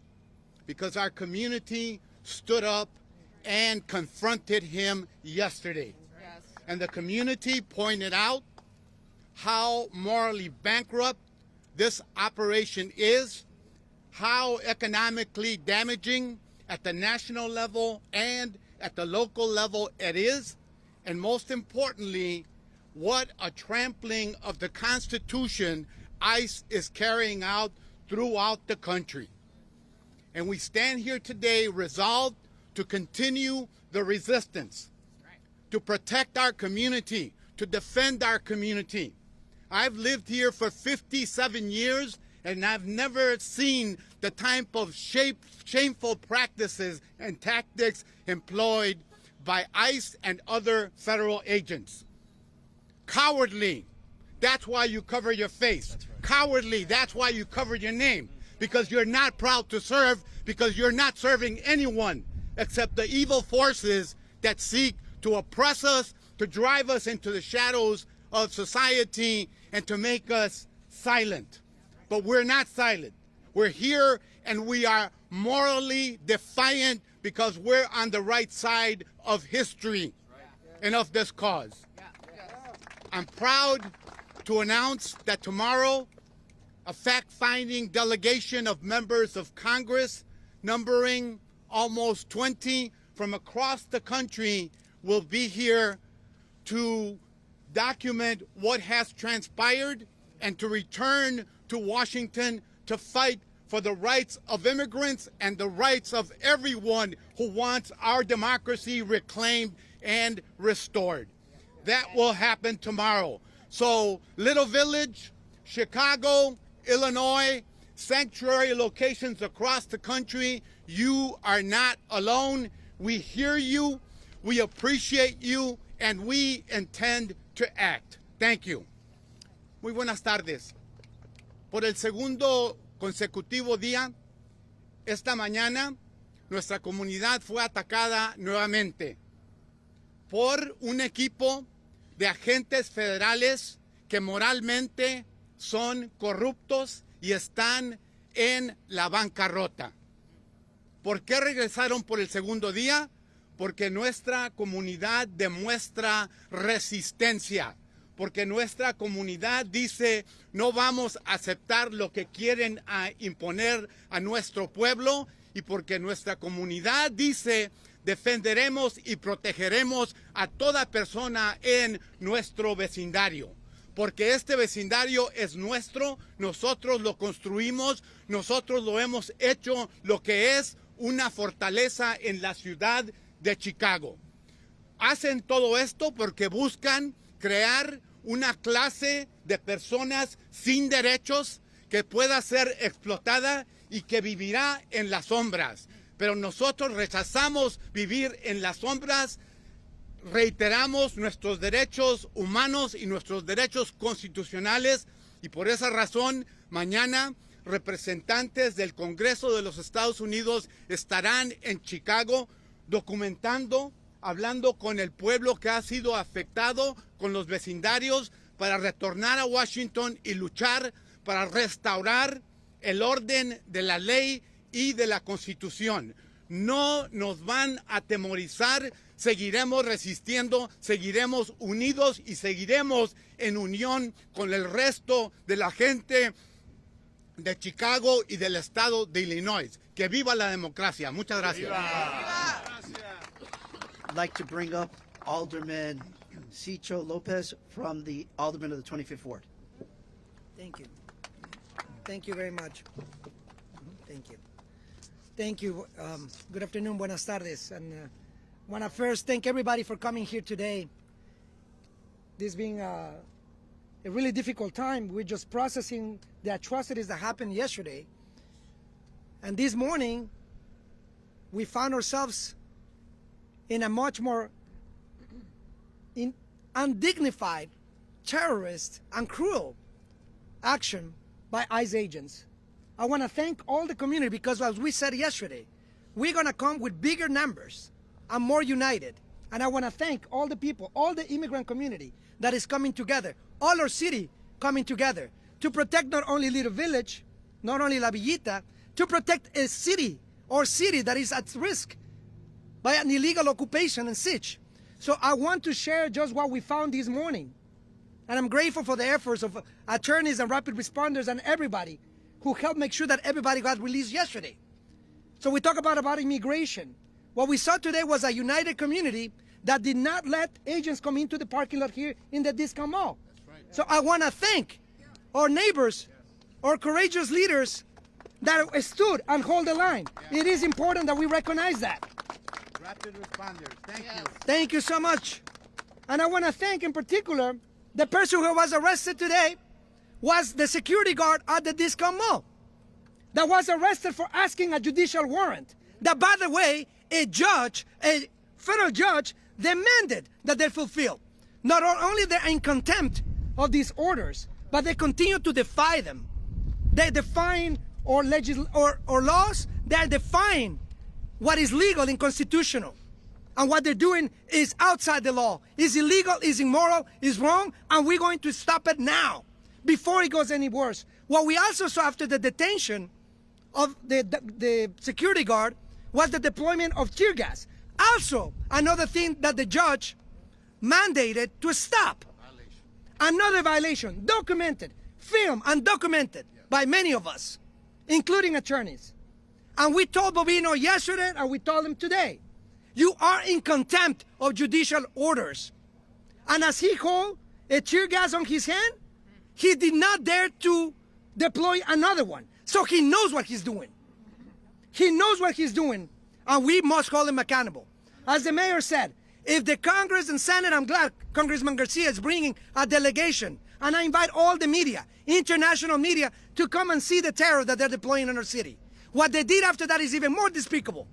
They went and they hit and they abused and they hit a minor. That's what they did just outside, behind the shadows. So they brutalized a minor and they arrested another 16-year-old that is still in custody. And we demand that they release these innocent people who have not done anything but protest a tyrant, a dictator, someone who is trying to impose terror in our city. We're demanding immediate release of everybody, our security guard, our minors, and all the residents are being arrested without judicial warrants. And that needs to be emphasized. That's terrorism. That anybody can be snatched from our community. There was another gentleman who was another Pilsen resident that was detained in 21st and Paulina going to work. They are not criminals. These are neighbors. These are people going to work, going to school, going to hospitals, and these cowards are even waiting for people outside churches. That's who they are. So today in Little Village, I'm grateful for all of you for coming. We hold the line here. And we hold the line in Chicago for the rest of the country. I'm thankful. I'm proud to be in Chicago today. And I'm thankful for everybody who's standing up and demanding the immediate release of everybody who is being illegally detained and the end of the siege and occupation. Enough is enough. Our streets. Finalmente y brevemente en español. Agradezco la presencia de la comunidad, como dijimos el día de ayer. Vamos a venir con más números y en más unidad. Agradezco a la comunidad polaca, a la comunidad asiática, musulmana, a toda la comunidad migrante y a todo Chicago, que el día de hoy no le permitió a ICE entrar aquí al Discount Mall. Y agradezco el coraje, la dignidad del pueblo de La Villita que no permitió que vengan a aterrorizarnos. Eso es lo que provocó la escalada de violencia que demostraron estos mercenarios, que vienen a atacarnos y a humillarnos. Lo que vimos es trágico, el arresto de un guardia de seguridad por demandar una orden judicial. Brutalizaron a 2 menores de edad, uno de ellos todavía en custodia de ICE. Demandamos su liberación inmediata, demandamos el cumplimiento de las órdenes judiciales y el fin de esta ocupación ilegal. Agradezco al congresista el haber traído delegaciones de federales, a la prensa internacional local que venga a constatar. Están desafiando y descartando órdenes judiciales, están desafiando las leyes y debemos nosotros pararlos aquí y ahora en nuestra ciudad. Este es nuestro barrio, nuestra ciudad y decimos fuerte y claro, fuera ICE, fuera mercenarios, fuera dictadores. Muchas gracias. Next up, I'd like to bring up State Senator Celina Villanueva.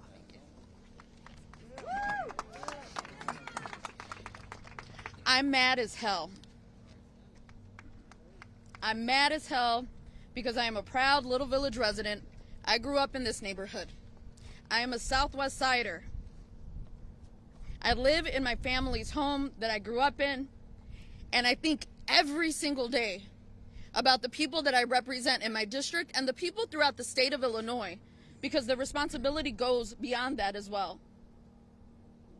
I think about all the families that are being broken in this moment, people's rights that are being trampled on, their civil rights, their human rights, their constitutional rights.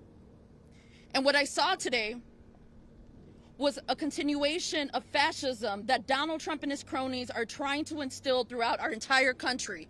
What I witnessed this morning was a community fighting back with nothing but its words and, again, the belief in the Constitution of this country, the belief that we have the constitutional right to protest, to lawful assembly, the belief to fight back for our dignity and respect of our communities, for our humanity.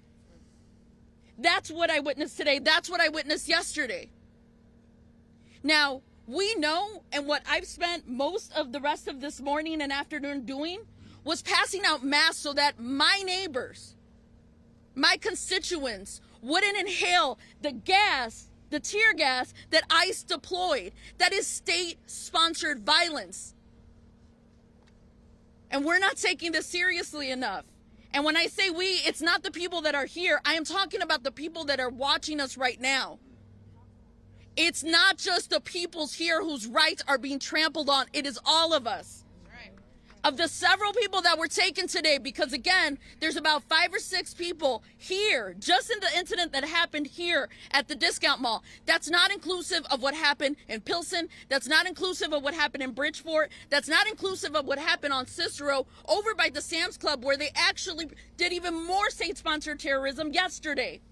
That's not inclusive of all the other incidents that they continue to do throughout the city of Chicago, throughout the suburbs, and the state of Illinois. And in each and every one of those instances, the community fights back. Right. We fight back because we know that the Constitution actually means something and that it's not just a bunch of words. We fight back because right now, our federal government, the person in the White House, isn't doing anything but giving orders to a little man, because I saw him with my own eyes, face to face, and I'm short, and I know he's shorter than me. Giving orders to a little man with Napoleon complex, who can't even look at people in the eyes and dare call us animals and criminals. But the only criminals I see are those ICE agents. That's right. Yes, that's right. The only criminals I see are the ICE agents that continuously break the law. They continuously trample on our constitutional rights. They continuously kidnap people without due process, without warrants, judicial warrants, and signed judicial warrants. But like we've done before, we're gonna fight back. Yes, I want accountability. Yes, I want to make sure that all of these individuals are held accountable for what they've done. And not just the people that they've abducted, but the people that they've hurt, the car crashes that they've created, everything that they've done, and the trauma that they have inflicted on our communities. I fear for our young people who go home and can't see or fear the fact that their parents are going to be there at the end of the day. I fear for our families who don't know how they're going to put food on their table because the main breadwinner is no longer here. See, here's the thing. The people who were arrested yesterday, detained unlawfully by ICE, who were U.S. citizens, we were able to get them out.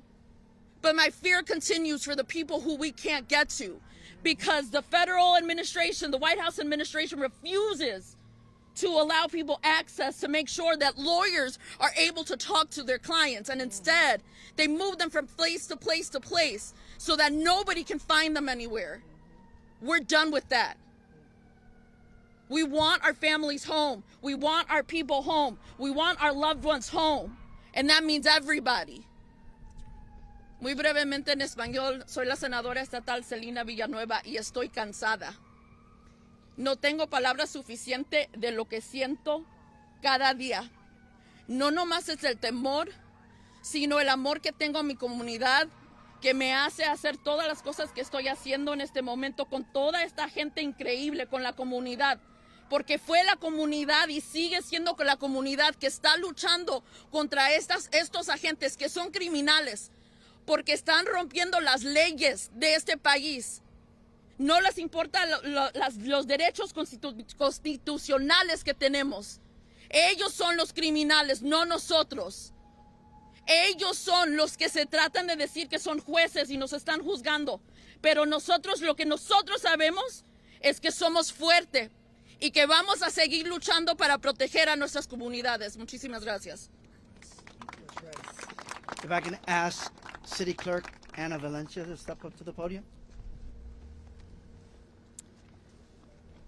I come here with just a broken heart, if I'm being honest. I got to watch Ellie, a U.S. citizen, elected official, city employee, graduate from a women's leadership program last Thursday.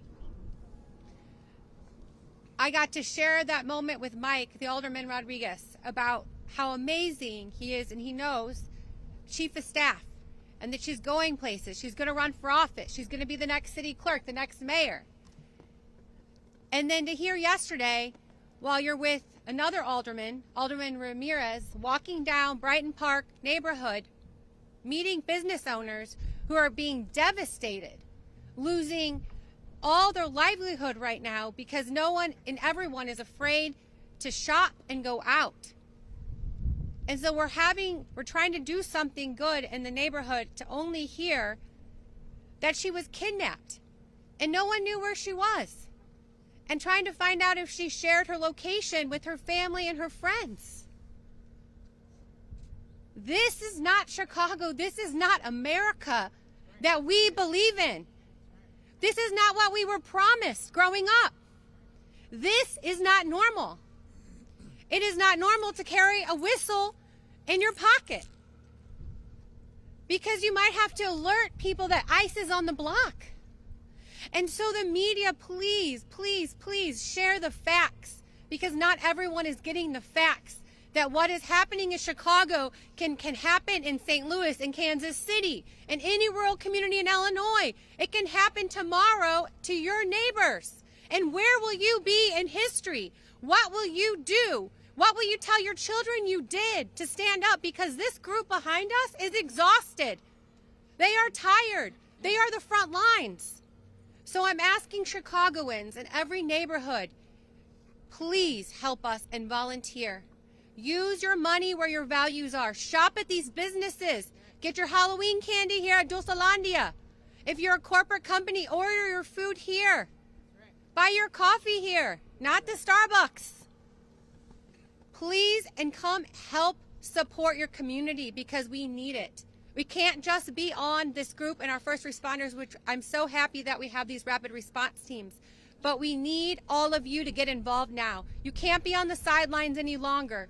We need you to speak up and speak out and carry this message that what is happening is illegal and not normal. People are being kidnapped without any indication of where they're going. So please, media, share this information so that we are not only standing here, brown people alone. We need all of you, our white, our Asian, our black, our faith leaders, our civic leaders, our corporate leaders, to come here with us too and be a little inconvenienced as well. Get a little uncomfortable with us as well and share what is happening in Little Village and beyond. It's on all of us. Thank you. Next, I'd like to bring up Alderman Andres Vasquez from the 40th Ward and the chairman of the Latino Caucus.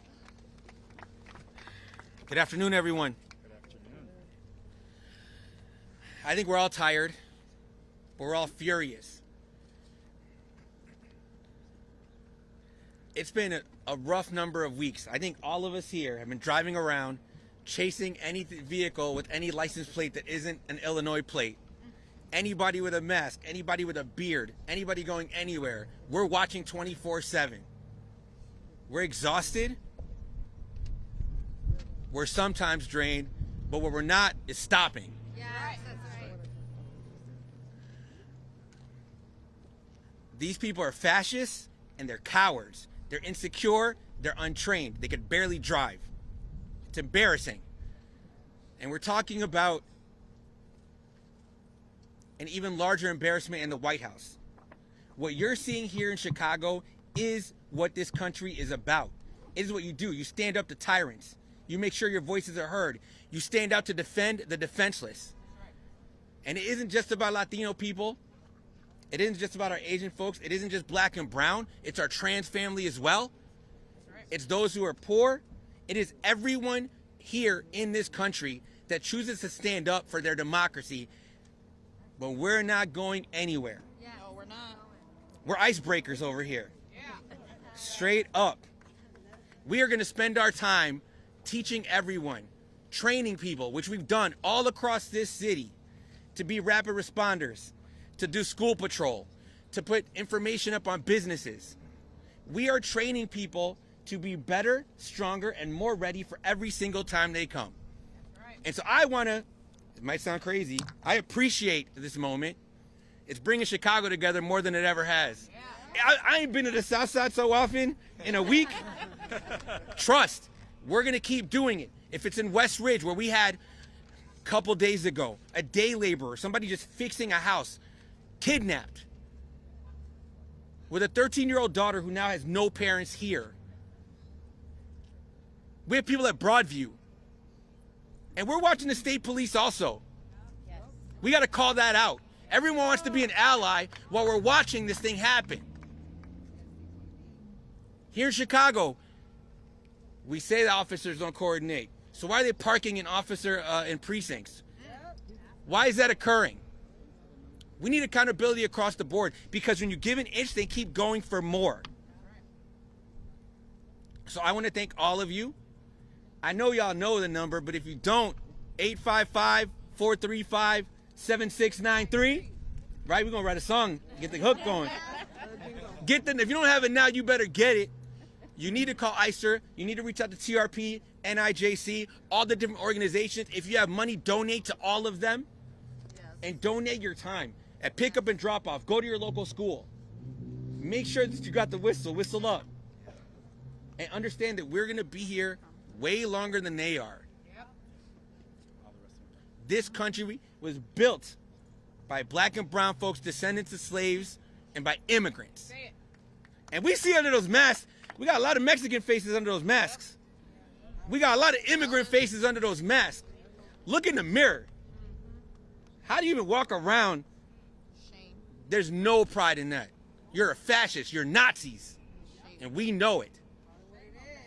Shame. So again, it don't matter where you are. If you're out here, cameras watching, you know what it is as well. And you should be afraid if you're a United States citizen, if you live here, because the rest of the world is built here. You don't think they're going to prepare in case we decide to go overseas? We can defend our own here because we keep us safe. Thank you very much. Next up, I'd like to bring up Deputy Mayor Beatriz Ponce de Leon. Thank you. Hi. Buenas tardes, Beatriz Ponce de Leon, Deputy Mayor for Immigrant, Migrant, Refugee Rights for the City of Chicago. Primeramente, de parte del alcalde Johnson, quiero decir gracias. Gracias a todos los que salen cada día para defender nuestras comunidades, a los concejales, los líderes del Estado, todas las personas que se han unido en protección y en apoyo a nuestra comunidad inmigrante. De parte de la ciudad, nosotros seguimos comprometidos a mantener una posición en contra de la militarización de ICE y de CBP en esta ciudad. No es necesario, no los queremos aquí. Ellos lo que están haciendo es causar daño, miedo y terror. En vez de ser un grupo a nivel federal, traer el apoyo que necesitamos realmente en nuestra ciudad. Tenemos varios recursos que quiero compartir. Si van a chicago.gov para mantenernos informados de nuestros derechos, recursos que la ciudad puede aportar en apoyo en este momento. Y también quiero pedir que las comunidades corporativas, las corporaciones filantrópicas, que pongan su dinero en este esfuerzo. En este momento necesitamos apoyo para los vendedores ambulantes, para los negocios de nuestras comunidades, para las personas que están siendo impactadas y separadas de sus familias.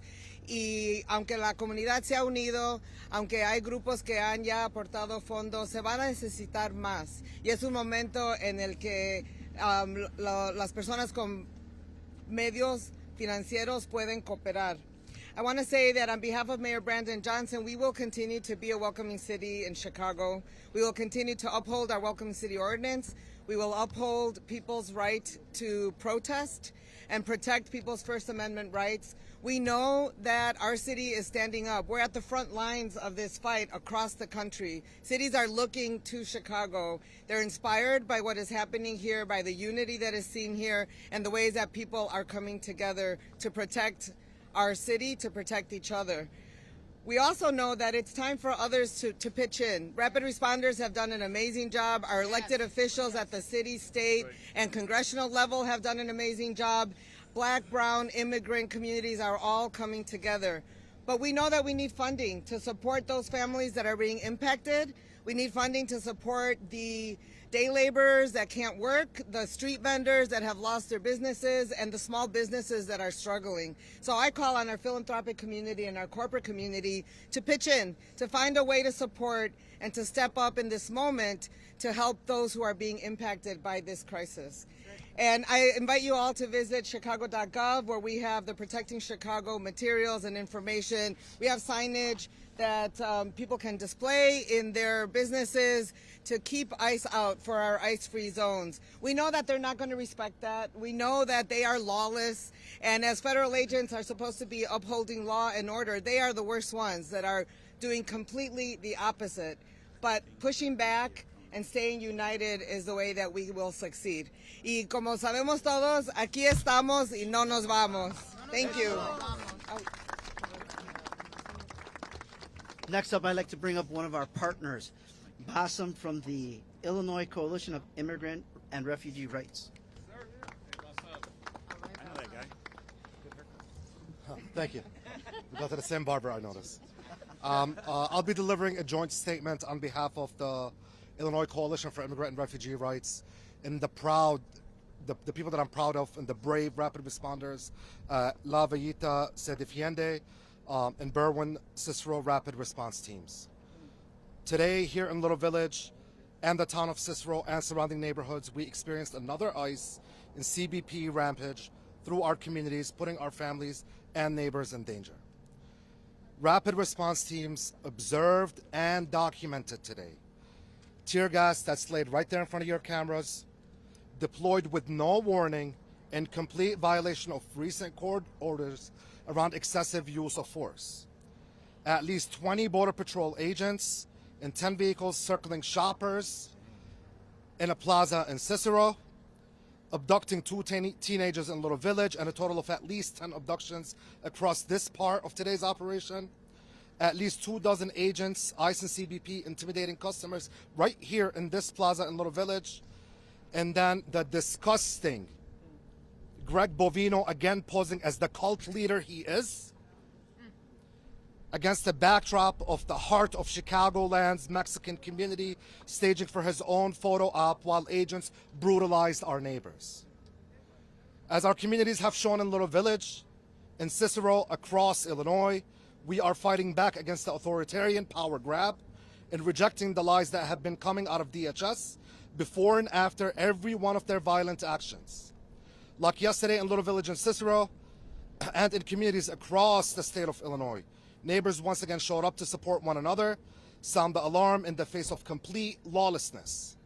For the second day in a row, these on-the-spot actions by Cicero, Little Village residents, and neighborhoods across Chicago and Illinois did stop ICE and CBP's attempt to further occupy their neighborhoods. As member of Congress arrived in Chicago this week for a field hearing on ICE and CBP's brutality against our communities, we ask that they lift up the events of today, the events of yesterday, the events of the past couple weeks here in Illinois. And we ask that they challenge this illegal occupation and scare tactics that is being used by this administration, and demand that their fellow representatives take action to end these attacks on Chicago, Cicero, Illinois, and all places facing political retribution from this Trump administration.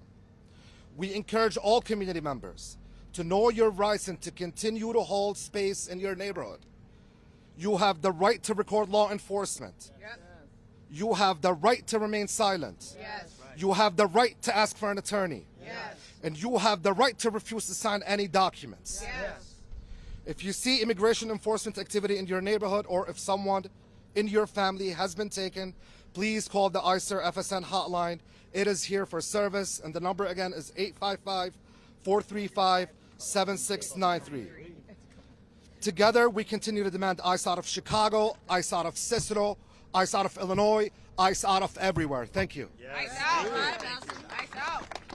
Next up, I'd like to bring up Dan Pogorzeski, former Metropolitan Water Reclamation and Polish American Community. Perdón, yo soy polaquito y hablo un poquito español.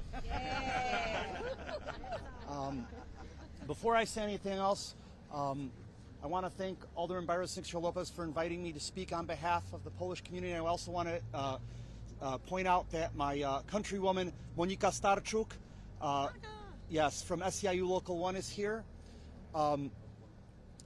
My dad's American dream started just a few blocks away from here at 2253 South Sacramento. But what's happening right now, this is truly a nightmare for all of our neighbors. Just a few days ago, a couple of Polish contractors were picked up in Albany Park and abducted as well. That ain't right. And I have a very simple message. Now, either we stand together or we get picked off one by one. That's right. That's right. Folks often call me Polish Dan, so I'm going to have a Polish lesson for everyone. Don't worry, there's not 27 consonants, it's one word. It's the word for together, razem.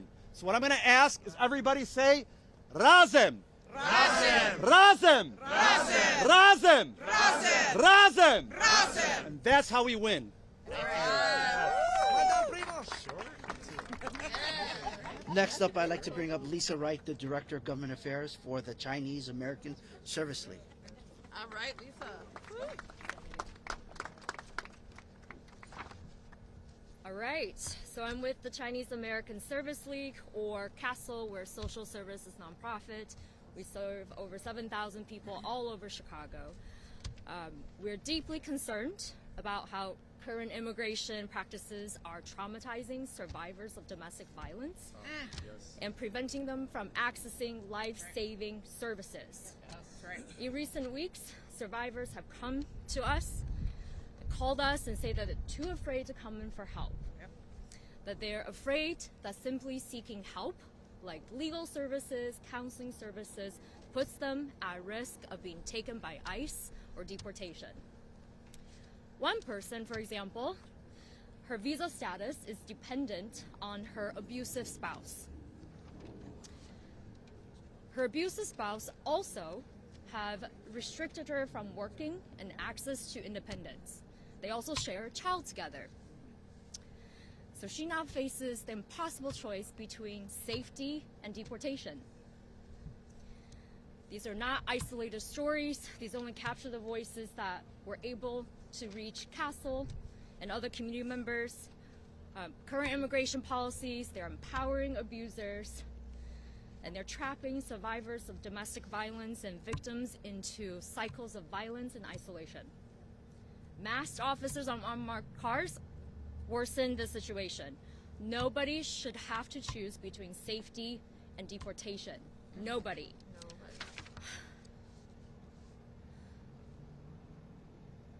These immigration enforcement practices are empowering abusers. They're empowering abuse, excessive force, and it's failing families, and it's failing the community, and it's failing service providers like us who are trying to help. And I urge lawmakers to end these practices, and we stand in solidarity with all of the groups that are here and the communities here. Thank you. Thank you, Lisa. Next up, I'd like to call up Jennifer Crespo with the Hispanic Lawyers of Illinois. Right, Jennifer. All right. Good afternoon, everybody. My name is Jennifer Crespo. I am also Polish Jewish. I am Filipina. I am Puerto Rican. I am an attorney. Nice. I am an attorney with the Hispanic Lawyers Rapid Response Team. This past month, my colleagues and I have had weapons pointed at us from vehicles resembling tanks, things I've never seen in this city before. We've been tear gassed without any warning. And it hurts, and it's scary, but I'm here today because we are undeterred. We're undeterred because we have a responsibility. Our Rapid Response Network is a collection of attorneys from diverse backgrounds and practice areas because, folks, this is not just an immigration issue. This is a civil rights issue. Yes, it is. So we have united to strategically and rapidly respond to the very urgent legal needs of our communities. This includes augmenting our partners' efforts throughout the state, not just in Chicago, to provide support both on the ground and in the courtroom. As officers of the court, we affirm our commitment to uphold the Constitution and the rule of law, and to ensure that all members of our community have access to justice. Buenas tardes, me llamo Jennifer Crespo, una abogada de HLAI, Hispanic Lawyers Rapid Response Network, un grupo de abogados de diversos orígenes y áreas de práctica que se han unido para responder a las necesidades legales urgentes de nuestras comunidades. Esto incluye fortalecer los esfuerzos de nuestros socios en todo el estado para brindar apoyo tanto en el terreno como en los tribunales. Abogados somos funcionarios judiciales y reafirmamos nuestro compromiso de defender la Constitución y el Estado de Derecho y de garantizar que todos los miembros de nuestra comunidad tengan acceso a la justicia. Gracias. Yes. Jennifer, all right. Last but not least, I'd like to bring up Noah Halperin with CARE Chicago.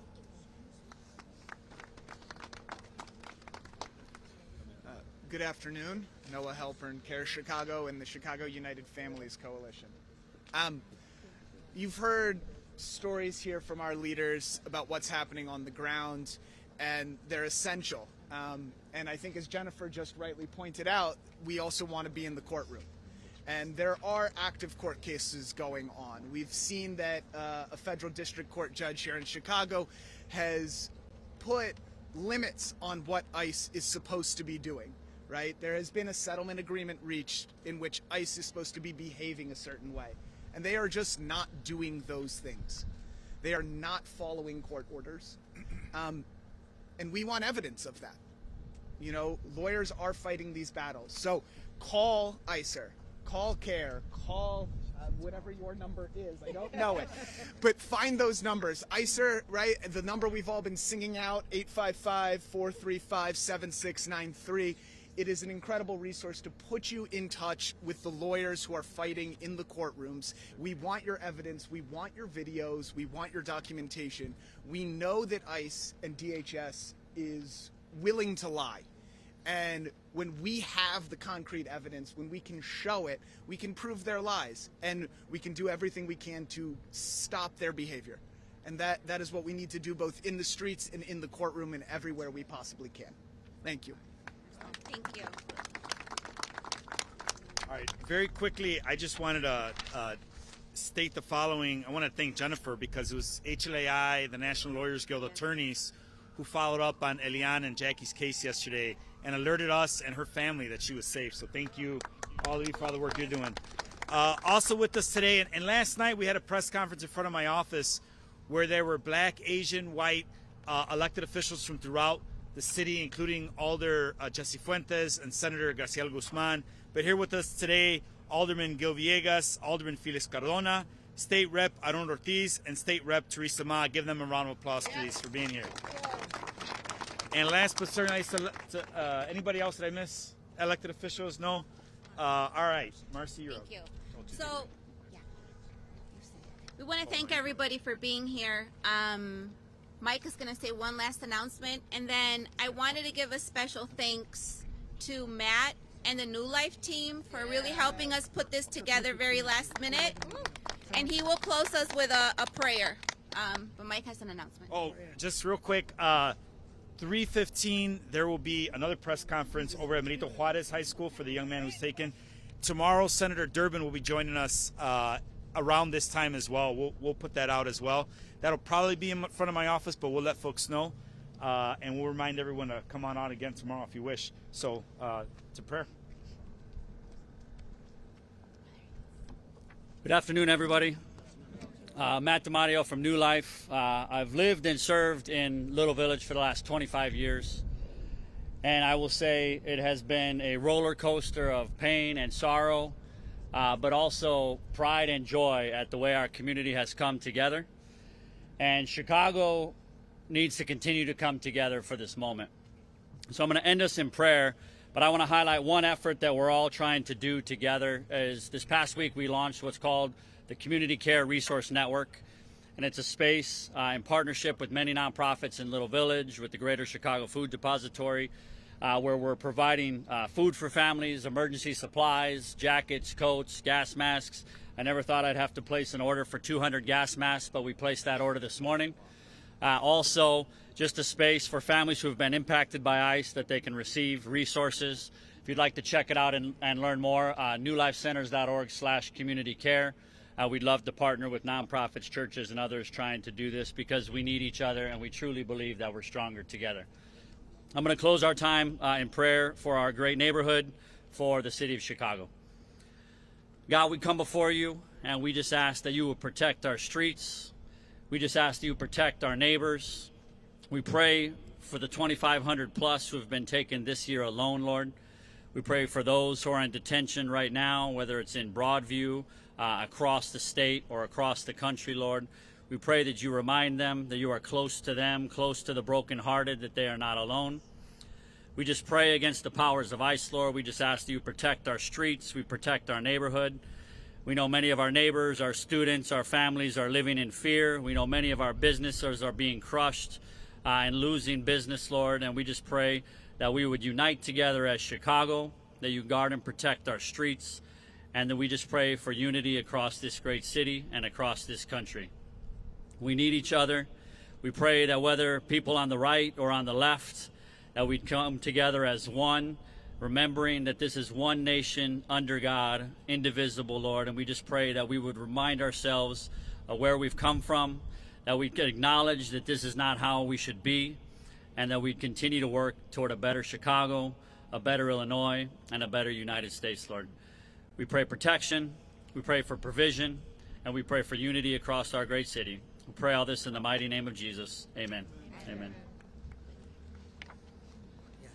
So lastly, just to end, I want to acknowledge there's a family of one of the people arrested here. So we just want to acknowledge them, to the daughters of one of the person who was arrested here. So the sisters, I'm sorry. So we want to acknowledge them and thank them for all you do. Thank you so much for being here. We invite also to all the media press, once again, Alderman Rodriguez said, at 3:15 there will be a press conference on Ashland and Cermak about the situation is at Benito Juarez for the conditions of what's happened to our children, to our minors. And thank you again for coming. Thank you, guys. I was at the courthouse. I didn't have access to my phone. No. Until the jury went to deliberation.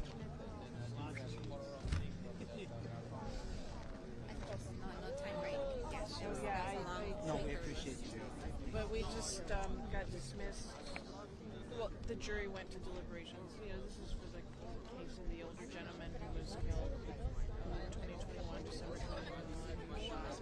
The trial is now, so the community is all over there. So we're here. And then when they go back in, I'm going to be they're deliberating.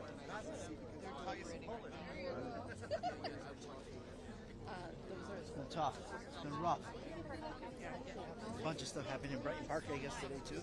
And Bridgeport, I heard. Yeah, that's what I heard too. Hey, thank you. Rebecca, right? Sorry, I apologize. Rebecca is over there. She was doing our press advisory.